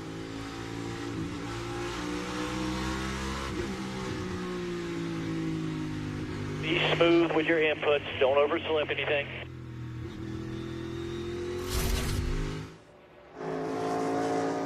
The 88 last minute, a little bit of a dive. The 20 locks up front. Well, I guess drops the right rear is technically what happened. I thought it was locked up front tire. The 88 got by. Almost wonder if he was looking in the mirror. Yeah. Waiting for the attack to come and just misjudged a little bit. How easy is it to do that? For me, it was very easy. And Bell's on pit road. So great restart. Good early scraps, Parker, with Larson and Van Gisbergen. And now he's headed towards you. Right, and Adam Stevens was watching that exact scenario there with the 88. Christopher Bell had just come on the radio and said, I'm losing the right rear, and then it was a late call to pit road as he was in the banking of the oval 3 and 4. Adam Stevens came on the radio and said, pit, pit, pit. As you see, 4 tires, Christopher Bell, Marty. We just had mentioned Tyler Reddick, and they were going to try and run a few more laps. They wanted to get that out of it, but Reddick has said a couple of times it's extremely hot inside the car, and they asked him to watch, or Reddick asked his team, watch the onboard. Are you seeing any smoke? I don't see any yet, but it has definitely gotten way hotter inside the 45 car. We'll keep an eye on that as they battle, trying to see if they can get into the round of 8. And look at where Bell, not only what lap you pit on, but where you blend back into the racetrack. So he blends right behind Buscher, who was last on pit road at lap 67, so he has decent tires. That's not going to be an easy pass for Bell. Up the road is Blaney, and Jeff, you know, all of that. Now you're trying to conserve tire. You have 38 to go. Bell has to real kind of decide what part of this mess he wants to be in. Is he going to chase the 17 through? And while this is happening, what do the leaders do, right? Is this where the 5 decides to come to pit road, or the 88 of SVG? Bell continues to chase the 17. The leaders coming off turn 4. Let's see who pits. Yes, sir. 5 gets on pit road. The 88 stays out and runs another lap. So we'll see where the 5 pits and blends and see if he can blend in front of some of that traffic that has Bell hung up, Parker. Right, Stephen. Cliff Daniels was watching that battle. You were describing everything that was happening on the racetrack there in terms of where the 5 might be able to come out and beat the 20. It's 4 tires for Kyle Larson here to add that extra grip. Just struggling a little bit still with the rear tires. So now where will the 5 blend relative to Bell? He should be behind because of the fresh tires, but did Bell get hung up? He's Behind in traffic. Yeah. This is good. The top 3 and 3 different strategies, albeit by a lap. There's Buscher and Bell. Oh, the 5's going to have a huge advantage. He's going to get a big gap, not only in time, but positions. What is it? 1, 2, 3, 4, 5 cars between the 5 of Larson and the 20 of Bell. Huge advantage to Larson's team for the pit stop and the cycle. Jeff, we then turn our attention to SVG. What's his in and out lap going to be like? And I think he has to come this lap. Even as good as SVG is at conserving tires, I think he knows he has competition. Jeff, you said it. Larson and Bell are sick of getting beat. They want to prove they can beat the driver of the 88. I think the 88 has to counter. Yeah, let's see if their team decides that's what they want to do, or if they want to let SVG do SVG things, and that's run fast times on old tires. Can that work? Could they use a different strategy, or are they going to try to match the strategy? They are pitting. I think it's the only decision. Now the question is, how did he get to pit road? The roll time. Can the pit crew of the 88 keep up with that lightning fast stop at the 5 of Larson? You see on the upper right the map to give you an idea where everyone is. Marty, the 88 in front of you. Yeah, move, counter move. Shane Van Gisbergen coming to pit road. He said, I just don't have the grip early in runs that those guys have. And overall, the longer we run, I just need more grip. It was SVG's call to go a little bit longer than the 5 team. He mentioned his pit crew earlier this week, so they've had some struggles over the last month, but they changed some things up last week. We'll see where this pit stop cycles them out. Yeah, absolutely. The 5's already gone by. Now the 20's gone by, so a lot of work for the 88. As we covered that, the 1 and the 22 are now on pit road. Logano's in his pit box. Chastain also. So bunch of battles here, Marty. How's it look for the Logano? So far, a good stop for this 22 bunch. Paul Wolf was in his window a few laps ago, but he said when the 1 comes, you follow him to pit road. So Joey Logano comes to pit road so far doing what he needs to do to make it to the round of 8, but there's still 36 laps to go. It looked like an issue. Yeah, the 1 car had a much better pit stop than his 22. Oh, right front won't come off. You see it right there. Struggles to get the right front off, Jeff. You said it. The 1 had a much better pit stop. So I was interested to see how these teams are going to play it. Jack goes up, right front doesn't come off. I was very curious to see if the 1 and the 22 were going to pit at the same time. The 22 matching the 1 strategy, but the pit crew did not execute.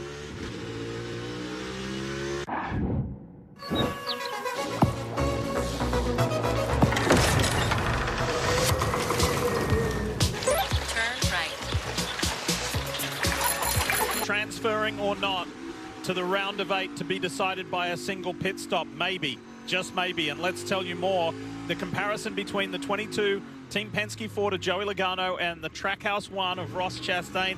Look at the time comparisons here. Yeah, 2 seconds faster out of Chastain. You saw the trouble in the right front of Logano. As crazy as this sounds, if you're going to have a slow pit stop, you want it to be under green, because it really only cost him probably 1 point. I think it was 1 position on the racetrack. Under yellow, it could have been 8 or 9 positions. They just can't afford to do it. We expect everyone to pit at least 1 more time, and Logano is like kind of in touch with the 1 car. I think the big disadvantage is that Chastain is much closer to a group of cars in front of him to potentially make some passes. And Logano is not. He does not have a lot of cars directly in front of him, Parker.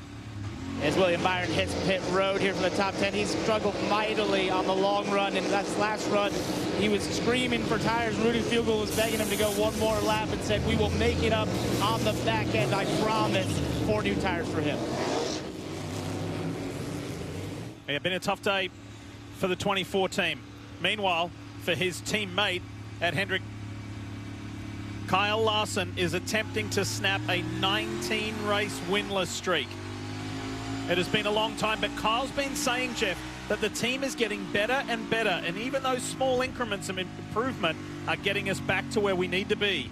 Yeah, and it's an interesting conversation about Hendrick Motorsports. I'm not real sure where this team is of William Byron. They have not had the speed that we expect to see and that we have seen from this team earlier in the year. Let's see what happened here. But can William Byron and that team get going further into this playoffs and find the speed that is no longer appears to be there? Chastain, you mentioned the speed, using that speed to get by the 47.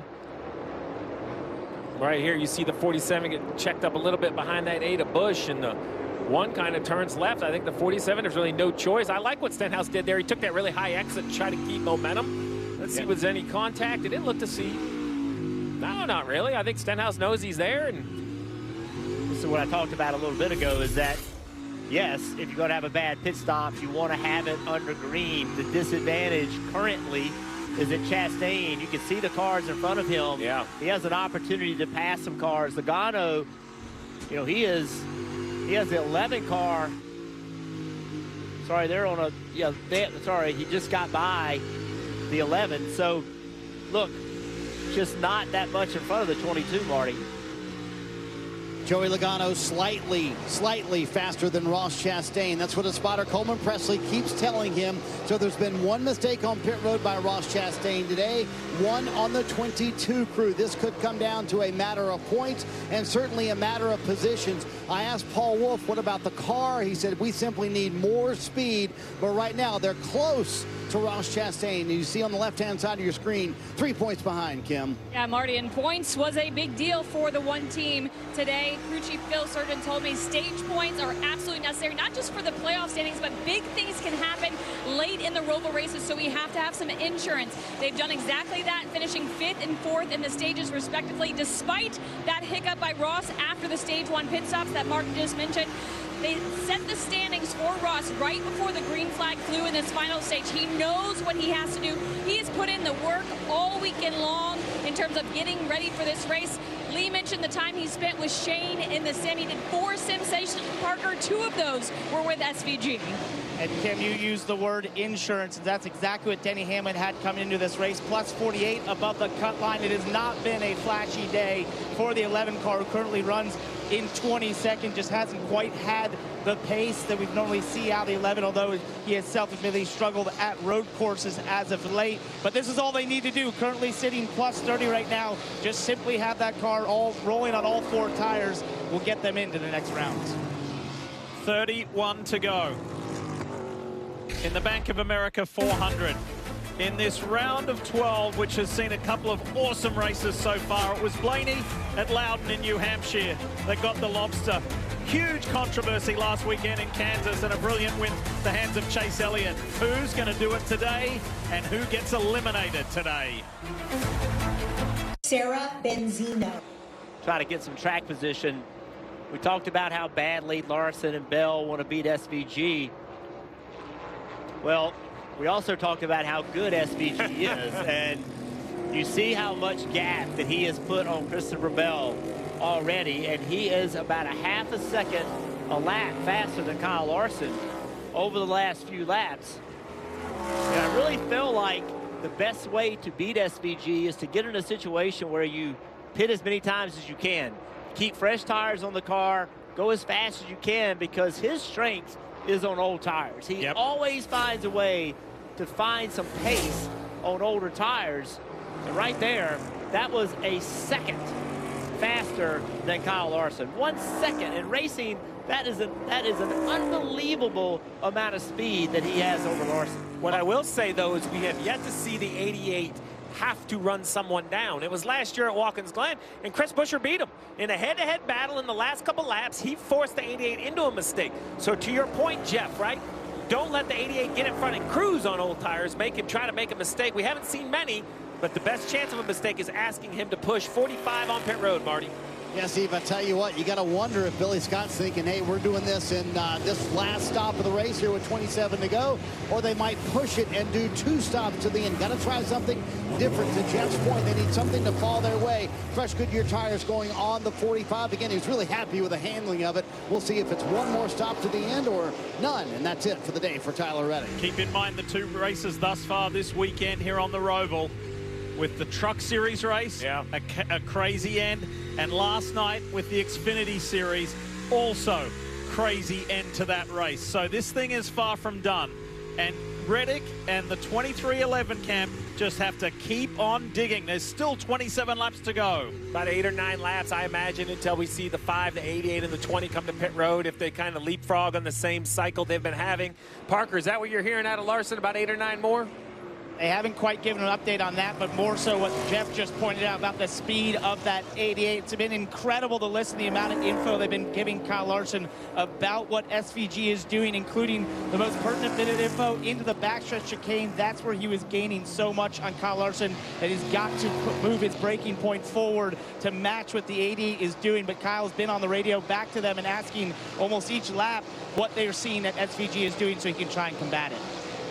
So this is a great shot. Let's follow along with this, because we're going to be able to see what Parker just talked about. All weekend long and at most racetracks, the strength of the 88 is in the braking zones. We talked about it earlier in the race. So the 5 car and the 88 down the back straightaway. Larson can slow the car down. He can't slow it down like the 88 can and still make the corner. What SVG can do so well is he can right here get further into the braking zone, but still make these corners. Look how smooth he is. But he makes up ground, even though he is kind of over driving the corner entry. And not only is there lap time in that, it is very difficult to defend him passing you when he can outbrake you. What can you do? If he's behind you, he simply drives into corner deeper, pulls alongside you, and takes the spot. That is what his strength is. The age-old request or saying is be smooth and fast, and some say they can't, but that's what SVG does, and Christopher Bell is on pit road. 25 to go, Parker. Right, Lane. He had just come on the radio and said, no rear grip, I need longevity. Then as he was through the banking 3 and 4, Adam Stevens once again, a late call to bring him down pit road here to be the first of the leaders on the pit road in his tires, which could potentially be the final stop. Cam? Yeah, and crew chief James Small for Chase Briscoe told me this morning their weakness this playoff has been inconsistency on pit road. So for what could be the final stop, they'll look for clean and smooth. Remember, they asked Chase to run top 10 to 12 for the rest of this stage. He pitted from the 7th. He'll look to regain track position and hopefully transfer. The big problem for the 20 was a 10.8 second pit stop. You saw the trouble on the right side. That's probably a solid second or second and a half slower than you're looking for. Bottom of the screen, you see James Small. That's the crew chief for the 19 of Briscoe. So let's just take a look. Something on the right rear, it looked like. Right side up, right front off, right front on. Oh, man, I'm going to tell you. They didn't come back and jack the right rear up. I'm questioning if that right rear stays tight on the 20. It looked like he was still tightening it up on the way down. We hope it is. We're not trying to wish bad luck on the 20, but we have seen that's how wheels are left loose, is the car gets dropped. So if we, think about that, the jack man even knew it was close. He checked up and looked. They thought about coming back in. They chose not to, so we'll have to just keep an eye and listen in on the radios of the 20 to see if that tire stays. Now at the front, the 88 has reeled the 5 in. About a half a second to a second a lap. And Jeff, to your point, I just don't know how you defend somebody who's so much better in the braking zones. Yeah, it's so difficult. Larson's doing all he can. But see, the corner exit. Yeah, corner entry, the corner exit is he's just simply faster. And everybody wants to know why. There's lots of theories about it. I'm going to tell you, one of the things that is just plain and simple fact, he has more experience and more time doing this than everybody else. And when you take a world-class driver and you couple that with experience, he is going to be hard to beat. Tail of the trail. He's exquisite with trail braking. And he's so good. Here he comes. Van Gisbergen closing in on Kyle Larson, the defending race winner here at the Bank of America Roval 400. See, he gained on entry, but didn't really lose anything everywhere else. I mean, that is just such an advantage. Let's see if he actually gets to the 5 car here.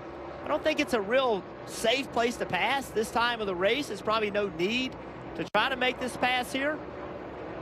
I think when you're better like that, you can be more patient. Yes. You have 24 laps. This is really, I think, we're 88. So he's fast. We talk about that.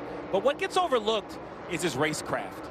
So many races in these full-bodied style cars down in Australia Diff that you've covered, and you've seen that they run like this, nose to tail, for so many laps that he's so comfortable in proximity. I think right here, climbing the hill, going to make a right-hander, and then to the 180-degree corner. Watch what the 88 does here. I have a feeling that the pass is coming. Meanwhile, on board bottom box, Joey Logano. There he is, just simply outbreaks the 5 car and makes it look easy. Little tap from Larson, exiting turn 7. Here's Christopher Bell.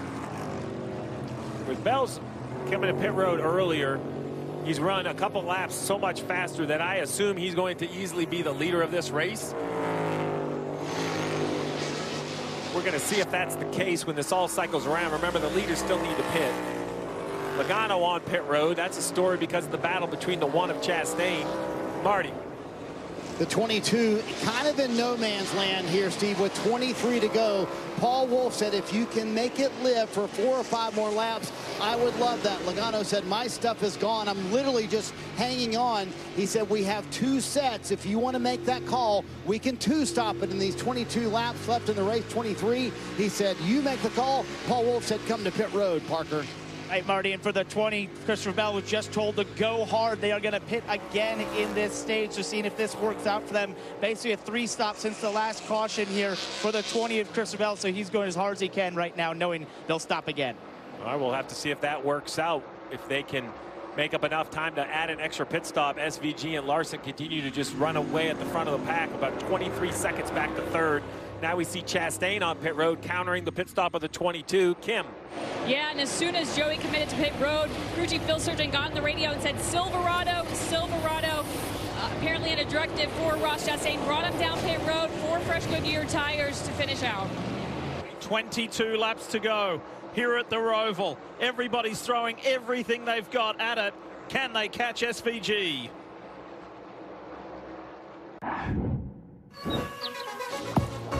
Say with the Bank of America Roval 400, and while we were away, not only did Kyle Larson pit, and these fans on the Bank of America fan cam saw that, but they will have heard that this man here, Ross Chastain, has been handed a penalty. He is serving his penalty right now. This is a massive mistake.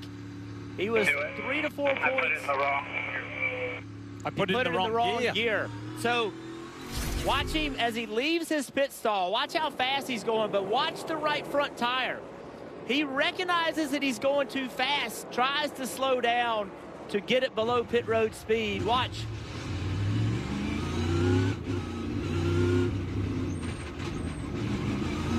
He put it in gear, and then he pulled it back to get it in the correct gear.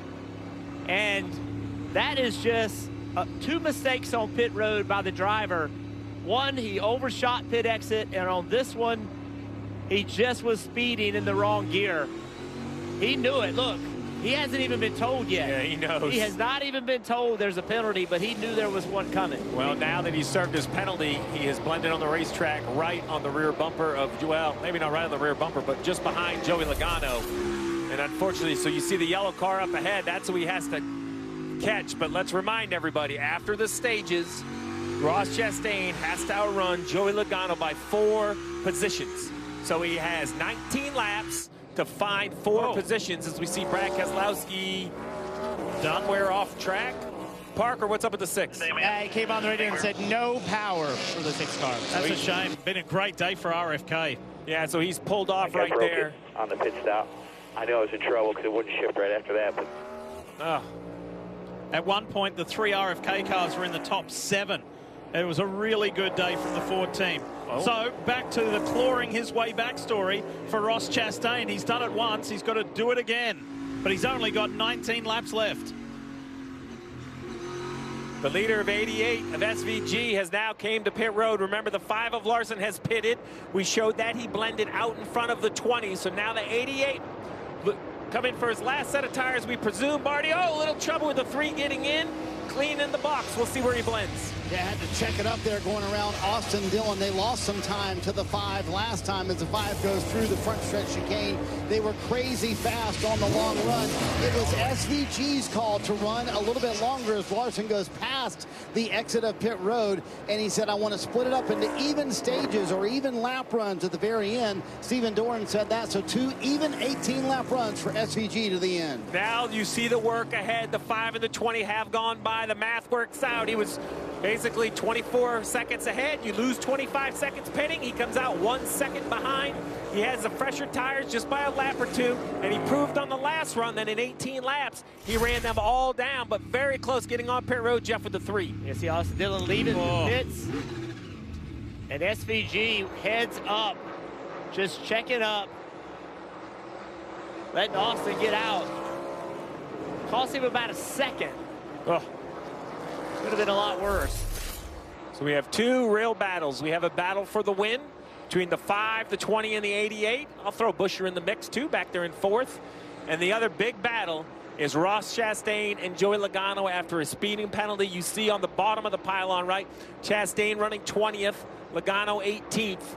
So Chastain has to beat Logano by 4 if he wants to advance on points and points alone with 18 laps to go. Everything that this guy did in the 2nd stage to claw his way back, get good stage points, get the advantage or get even with Joey Logano and give himself a shot. And now he sees the guy immediately ahead But ahead and passing him, like Steve said, is not enough. He's got to get by and clear out in these final 17 laps. Ahead up the road is Bubba Wallace, Ricky Stenhouse, Alex Bowman. He's got to get past those drivers as well. I think the advantage, though, is that he does have newer tires than some of the people in front of him.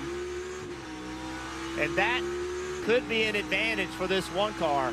And there's a few cars that are going to pit, and as crazy as it sounds, I think they're going to blend right around these two. Yes. So do they blend in front or behind? Like there's some points that are going to be dropped in like little Easter eggs. I just don't know who's going to find them. This is far from over. Far from over. And the defending race winner, who's searching for a victory for the first time in some 19 races, his home is literally a stone's throw away from Charlotte Motor Speedway. There's Hendrick Motorsports headquarters, and just peeking over the trees is where we are.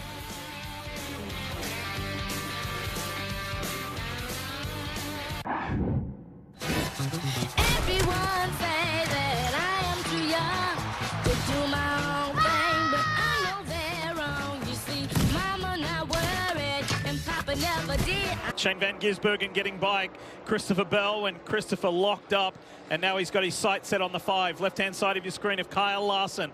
Can Larson go back-to-back here at the Roval? Final 15 laps. Meanwhile, Ross Chastain buried in the pack and desperately trying to claw his way forward. He is 6 points below the cut line, and Joey Logano is 6 to the good. Every position counts. And far from over. I think there's some pit stops expected out of this group of cars. There's multiple different strategies for the 5 of Larson and the 88 of SVG. I believe they're done pitting is the goal. The 88's long run speed, Jeff, is just so good. You've pointed it out under braking and tire life. He does such a good job of saving his tires, but still finding a way to make pace. There's an art to that. Like going fast and not using any fuel. This is going fast and not using any tire. We were talking about it during the break, and you mentioned, hey, Denny Hamlin does it. We see him doing it at Burnsville and Richmond and places like that. Here we go. Here we go. Turn 7, little contact, if any. Van Gisbergen's trying to squeeze. There was definite contact there. You know how much these guys want the win simply by that behavior. Larson's just it's not going to be easy for you, but I think it is right here.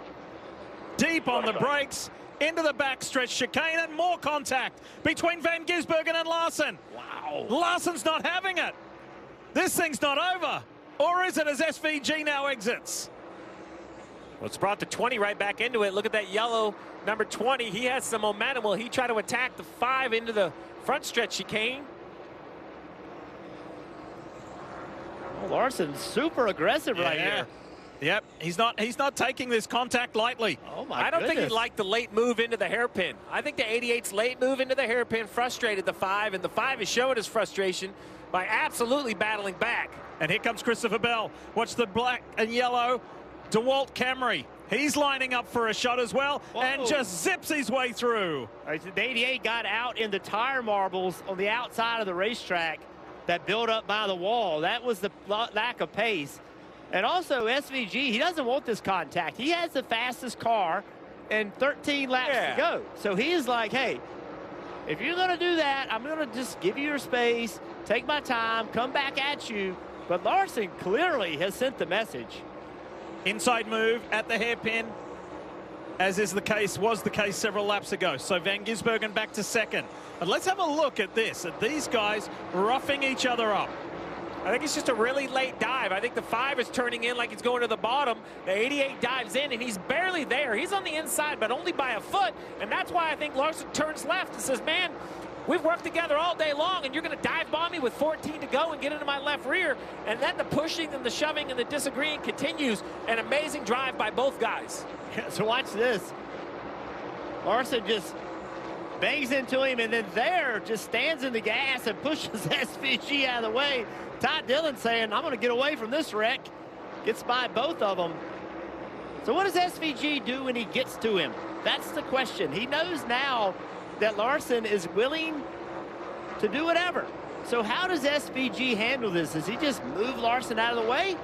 Or does he try to pass him like he just did, and it didn't work.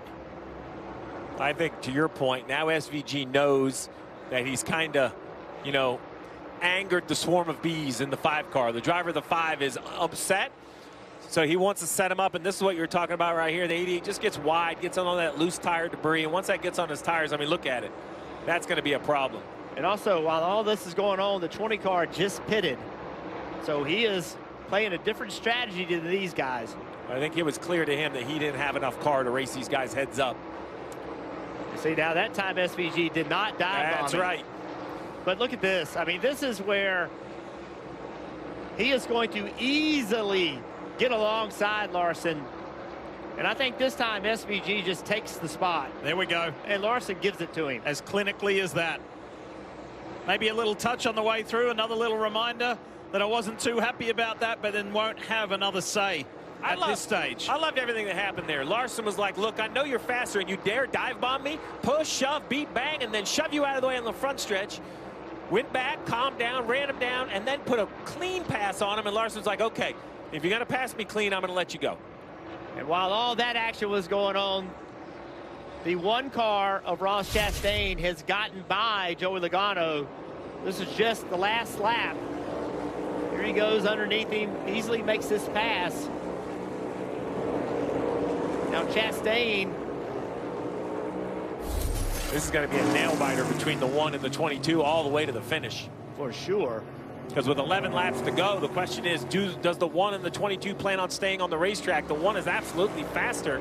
I just don't know if there's positions available. And with that said, does the 22, does Paul Wolf dare pull his driver out of a transfer position to come to pit road again? Pit. Ready? Well, there you have it. Oh, he does. Oh, that is just such a gutsy call, because if we watch the points as he pits, Logano is at +2 in your bottom left. Check this out right here. +2. Well, as Chastain stays on the racetrack and cars continue to go by, now it's 0. Now it's +2 for Chastain. It's going to continue to fall. +3. Marty, the 22 in front of you for their last pit stop.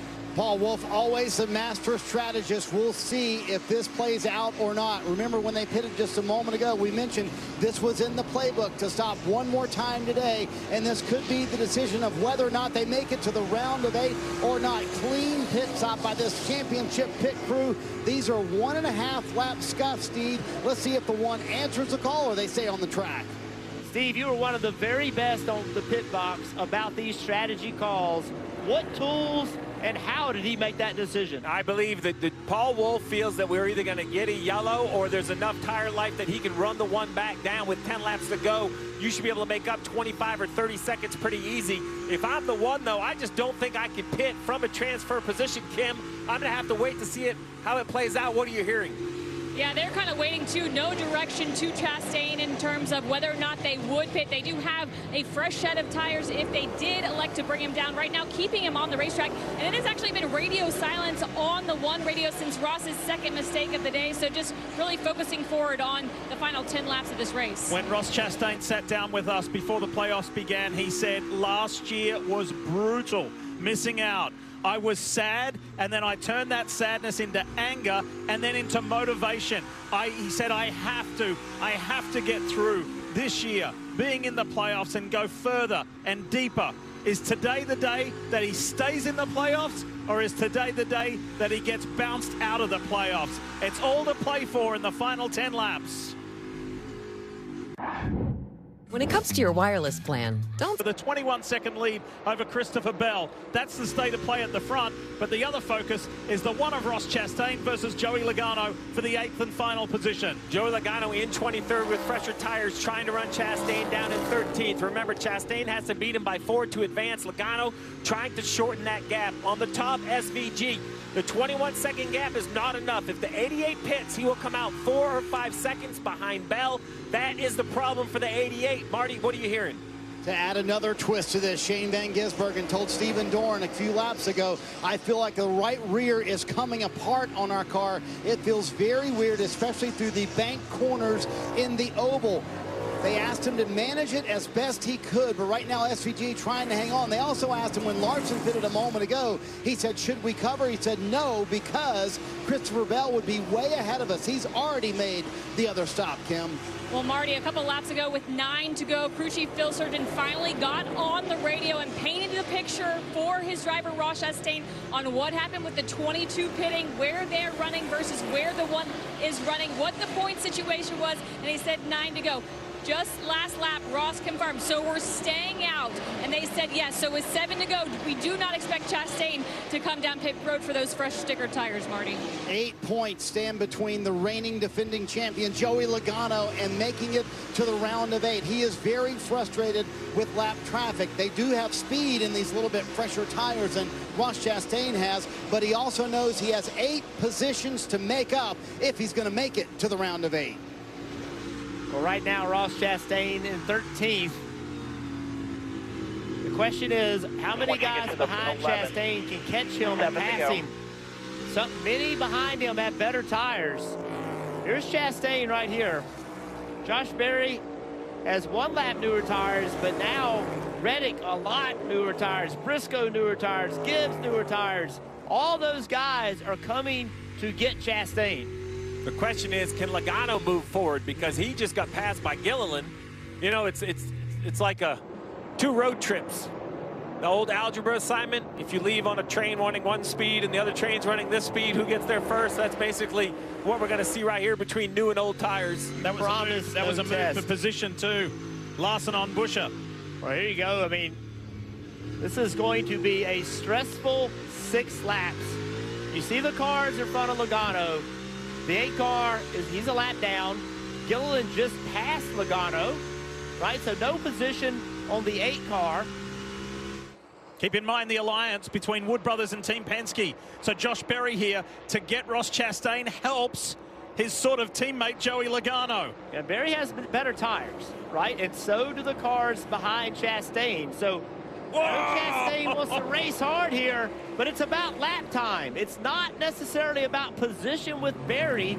It is about making the best lap time you can for the next 6 laps. But I think you have to defend, because if you just let him go, you're just giving up points. Yeah, but he was beside him. He already gave the spot up. Yeah. Like Berry already had the spot.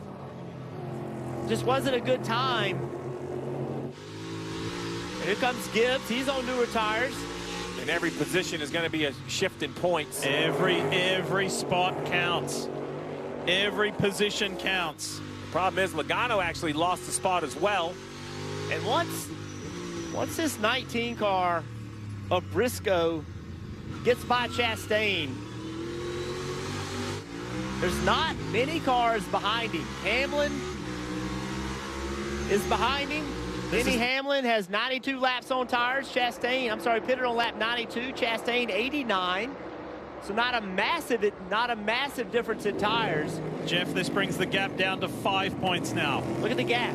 There's the 11 and the 1. It's the entire back straightaway. Here comes the 11. So now it's basically, in my mind, not if the 1 can lose, but can the 22 gain. I think the 1 has lost all we expect him to lose, Jeff. That's kind of what we're thinking with the gap. Maybe Gibbs can get there with a faster lap time, but for me, it's all now offense for the 22. Can Logano pass anyone in front of him? And I just haven't seen the speed out of anybody. That's a great point. He's got Gilliland ahead of him. Then he's got Justin Haley. Then he's got Bubba Wallace. There they are. There's a great shot right here. Better in the 42, 48, 47, and 11. That would be enough to get you in. They're not just calling out positions. They're calling out car numbers. Yeah. So what he said? He said 42. All right, so Nemechek's up there a little bit. He's the next car in line, that black and pink car, the 42. So they said they're better than him. Much older tires than the 42 car. Not Gilliland, the next car, but then Wallace and the 48. I'm not sure I see the speed on the 48. I think that's going to be a hard pass. Out by 4. Wallace has much better tires. Time is running out, though. 3.5 laps to go, Marty. He only needs 4 spots. Coleman Presley giving constant updates. They've told him the 11 is the target, but remember, they own the tiebreaker over Ross Chastain. Here is 1 position for Joey Logano. He needs 3 more if he's going to make it a tie and win it on the tiebreaker. Yeah, the next position for Logano, though, is a long way ahead. Yeah, because that yellow tar of Gilliland, I don't think is an opportunity. He has fresh tires, so you got to get in front of him. This is going to be a nail biter right to the end. Bubba Wallace has fresher tires. Bowman has a little bit older tire, but Bowman is 4 or 5 seconds ahead of the 22. Ross Chastain has only made it to the round of 8 once before. Can it be his second appearance despite 2 hiccups, significant hiccups on pit road today? Chastain has Denny Hamlin behind him. He's 4 seconds behind him, but he is certainly faster on newer tires. I think Chastain could lose another spot. I thought he was safe. I'm starting to take that back. These new tires, the closing rate today is just so gigantic. I'm not sure if Chastain can hold him off. Ricky Stenhouse Jr., who is behind Hamlin, he also has newer tires than the one of Chastain. Well, the defender, the first best defender in the series is Logano. The second best is Chastain. That defense is going to be on absolute alert right here. He's going to have to block for all his might when Hamlin gets there. And the 41 of Custer. Yeah. He has the same tires, essentially. And SVG's just cruising along, 17 seconds ahead, hoping that right rear tire issue we mentioned on the radio doesn't turn into anything more. Every year here, it comes down to 2 spots, 3 spots.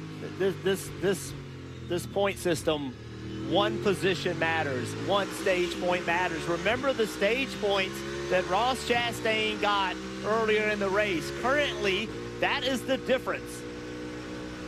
So, top box, Kyle Larson, Christopher Bell, in case that right rear doesn't hang on for SVG, this would be for the race win. However, there is a whopping 17 seconds from where they are to where Shane is. Eric Jones pulls off the track. By the way, quick mention, Eric Jones, and you see the pink window nets, the window of hope, phenomenal charitable campaign that continues to support breast cancer awareness and research with the Eric Jones Foundation. Great work once again. Go 22 is not going forward. The gap is too big. It's out the back of the 1. The battle to advance is very clear to me now. Ross Chastain has got to hold off brand new tires or newer tires on both Hamlin and Wallace. And remember how dirty it is offline, right? If you get offline, you get stuff in your tires, you can give up 5-10 seconds right away. So for Ross Chastain, he needs to just somehow keep Hamlin behind him. And he has to decide, do you fight Hamlin and have a chance of cutting a tire, or you dare give up 1 spot or even 2 to Wallace? Those cars behind him are only 2.5 seconds behind at this point with a lap and a half to go. I'm sorry, a full 2 laps to go. Will they get to him? They're going to get to him for sure. Will they be able to pass him? Yeah, because the 88's so far out that these guys still have to run a lot, right? Yeah. They're just now coming to 2 to go. And even if those 2 cars get by him, really the question is, can Gilliland get by him also? Those 2 cars getting by him, he's still okay. Look at this battle here. Chastain just crosses the line now, so 2 full laps to go for Ross Chastain. Kyle Larson on the inside of Christopher Bell. And right there, Chastain loses a point, down to 2. Remember, the tiebreaker goes to Logano. So if it's 0, that is a Logano advancement. You have a lap and a half for the 1 car to try to hold off Hamlin. The 88 has already taken the white flag. He's so far ahead. So a caution would end it. We are on the white flag lap. A caution would end the race. Here's the 11 car. The 11 car is to the 1. He is going to get to him. There's the 34. Here comes Gilliland. Getting the 11. Just 2 points in it. The 1's going to have to defend for all he's worth. I'm sure he understands the task at hand. He's now on his final lap, the 88 on the top of the screen. No rear grip on the 1 car at all, leaving that corner. He was stuck exiting turn 7. So now that brings it to a point above and a point below. For Ross Chastain to the good, Joey Logano a point down. Well, remember, Chastain still has an smoke out of the 88. Van Gisbergen. Top box. There was smoke from the 88. It was going sideways a little. He's headed down to the backstretch chicane on the final lap. Can he nurse it home? He's got 18 seconds to just crawl around with Kyle Larson in pursuit. And Chastain now is taking one to go. I don't know how Chastain can hold these guys behind him. I don't think there's any way. Unbelievable. Thank you. Thank you so much. In a very humble approach, Shane Van Gisbergen answered all the questions and said, I'm not necessarily going to be granted a win in this race, but he's got the win. SVG wins the Roval. Oh, yeah, boys. The race is on to make it to the 8, to the round of 8. The chasers are coming to take points away from Ross Chastain. Can Chastain defend like he has never defended before? Right on you. The 1 and the 11 heading into turn 7. The 88 had such a big lead. These guys have to finish a big slide out of Chastain. There's the position. Can he somehow get back by the 11? That eliminates the 1. Here comes the 48 with a lot of momentum. Remember, if it's in a tied situation, Joey Logano gets it on the tiebreaker. And that has put Ross Chastain in a 0-0 tie with Joey Logano. That means the 22 would go through. AJ Allmendinger has just come across the finish line in reverse. A crazy finish for the 16. And in a wild swing on the last lap, things are going in Joey Logano's favor. Incredible. Whoa! Oh, and around goes Ross Chastain. And Denny Hamlin and Chastain wants to come across the line in reverse, just like AJ did. And he has.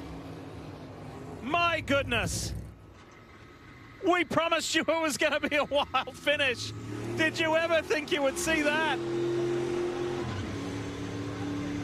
Logano makes it to the tune of 4 points. And Ross Chastain literally gave it everything. All right, so here's Chastain. Has to have this spot. I mean, he is in this corner deep. Contact with the 1, but there's no way he could maintain control. Throws it in reverse, trying to get to the line, but all those cars got by him. 2 cars came across the line in reverse. AJ Allmendinger. No, Ross and Joey. Joey gets the tiebreaker. And Ross Chastain. Oh, they just crashed off of 17. Just wrecked City to try to make it, and oh boy. Chastain is not going to sleep tonight. 2 problems on pit road. And without that, he probably is going to be in the next round of the playoff. That's absolutely right. We could talk about the decisions to pit and all of the things, but it ended up being an execution issue for the 1, and absolutely no execution issue for this 88.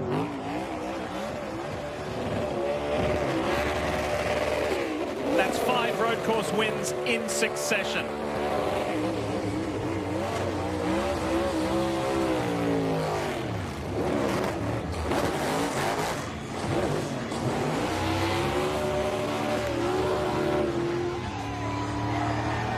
Shane Van Gisbergen, his first top 10 last weekend at Kansas, and backs it up with a victory at the Roval.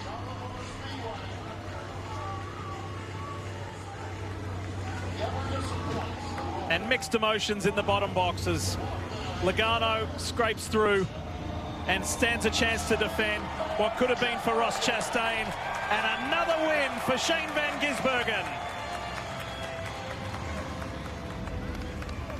What did we just witness at the Roval? A crazy finish. SVG with 5 straight road course wins. As you mentioned, Lee, he'll get a shot to tie the all-time record that Jeff Gordon holds in 2026 with a possible 6 straight.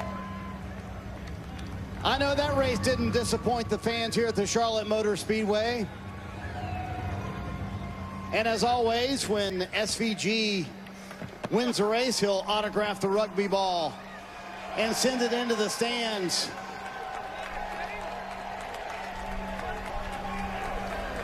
to these fans. Let's see how the kick goes today for SVG. Wow. 5th in a row, Shane. But you said, hey, I've got a right rear tire issue. Was that the smoke we saw in that final lap? Yeah, it just started getting hot and sliding around, but what an awesome race. Kyle and Christopher driving really good and got a little rough, but man, the battle was awesome. And with the Tech Chevy, I lost it a little bit at the start of stage 3, and whatever they did for the rest of the race, unbelievable. Really enjoyed that, and it was a long time waiting, hoping the yellow wasn't going to come out. Yeah, I want to ask you about that rough racing with the 5 and the 20. I mean, you had to get elbows out, didn't you? Because you said, hey, at Bristol, I didn't like it when the non-playoff guys raced me that way. Yeah, like I gave him a little bump at 7 by accident, and he just slammed me, and that sort of set it off. But I'm all for it. It was fun, and I hope he's not too pissed off. But hope it was good to watch, too. One win for Trackhouse Racing, but the other Trackhouse Racing driver out of the playoffs, Ross Chastain, is with Kim. That's right, Marty, out by 4 points and 2 mistakes on the day by Ross, but 2 rebounds. Put yourself in a position in the closing laps where you had to have the driver of your life. Your spotter, Brandon McReynolds, said before the last lap, I need a perfect lap. You need a perfect lap. If you had that last lap back, what would you do differently? Well, I'd restart the whole day, Kim. For Busch Light Chevy, Trackhouse Racing, they expect so much more out of me. And to speed on pit road, well, I got to go back. I went off the end of pit road and didn't turn. Thought I had more room and just trying to get to the yellow line and just completely started the downfall there, and then came off out of the pit stall and double clicked up into 3rd, and just unforced errors, just terrible. So it's heartbreaking for almost 200 employees at Trackhouse, of our teammates, our ECR engines, everybody that makes this go around with Jockey and the Moose and Kubota. It's you know, Justin hired me to carry this one car and to drive it and to be the leader, and I just completely unraveled our day. We definitely had the speed on the last lap. Yeah, I missed turn 7. I downshifted the first, slid the rear tires, and let the 11 by. So, yeah, not acceptable. Like, just completely, you know, just completely unacceptable. Unacceptable. How do you kind of come to terms with the mistakes that were made today? Well, knowing that no one else had a hand in it but me. The WISE program gave me everything I needed. GM, Chevrolet, Trackhouse.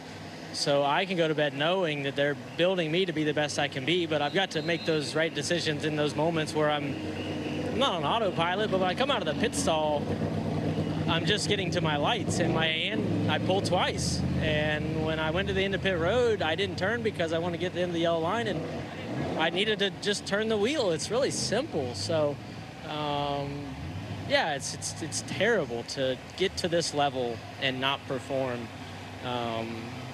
It's when you watch and you learn and you study for half your life to get here and to fail is a terrible feeling right now. And I will wake up tomorrow and go right back to work. That doesn't make it any better for our partners and for all of my teammates that are really upset with me right now. I know the 11's mad. I'm sure I would be too. He got by me clean and was giving me room, and he got by me clean, and I wiped him out. So just have to wake up tomorrow and go back to work, though. Ross Chastain eliminated here at the Roval, Parker. Right, and on the flip side of that, Joey Logano advances. So in that final 2 laps, did you realize how close it was between you and Ross Chastain? Yeah, everyone was telling me how close it was going to be there, and gosh, what a... Man, fans are... Is that me? Is that who they're booing at? Oh, well. Hey, we're still in. We're still alive, baby. We're still going. I'm so excited. Such a close finish there, and yeah, I knew it was within a point there, and I knew we were going to be tied there at the end, and Ross was going to do whatever he had to do to make it happen. Just wasn't quite fast enough today with our car, but overall, man, it's the drama of the playoffs, right? If you want drama, the playoffs bring it every time. What an entertaining finish there, and to come down to, you know, like I said, a tie there basically at the end before the wreck. So proud of Paul Wolf. Made some really hard calls today. 3 stop in the end there, kind of an audible there at the end. Just our fall off was a little bit too much. So making that call there at the end was ultimately what kept us there in the game with just a few left. So, you know, as a championship performance from the team, wish I was a little faster, but overall, and I couldn't be more proud of the team, and we still got a shot. Serious drama here at the Roval. Serious drama, serious emotion. And all eyes on the round of 8. SVG wins. So close to decide the round of 8. Lots of drama and lots to talk about in the Progressive post-race show coming up. Don't go anywhere. We've got more drivers to hear from. Our Hall of Famer DJ Dale Jarrett's going to share his thoughts. Oh, wow. That's all you can say. What a day at the Roval. Ross Chastain. Complete honesty and ownership over a day that got away from him. And SVG got away from everybody else. 5th road course win on the year. We'll talk more about that. Post-race show coming up.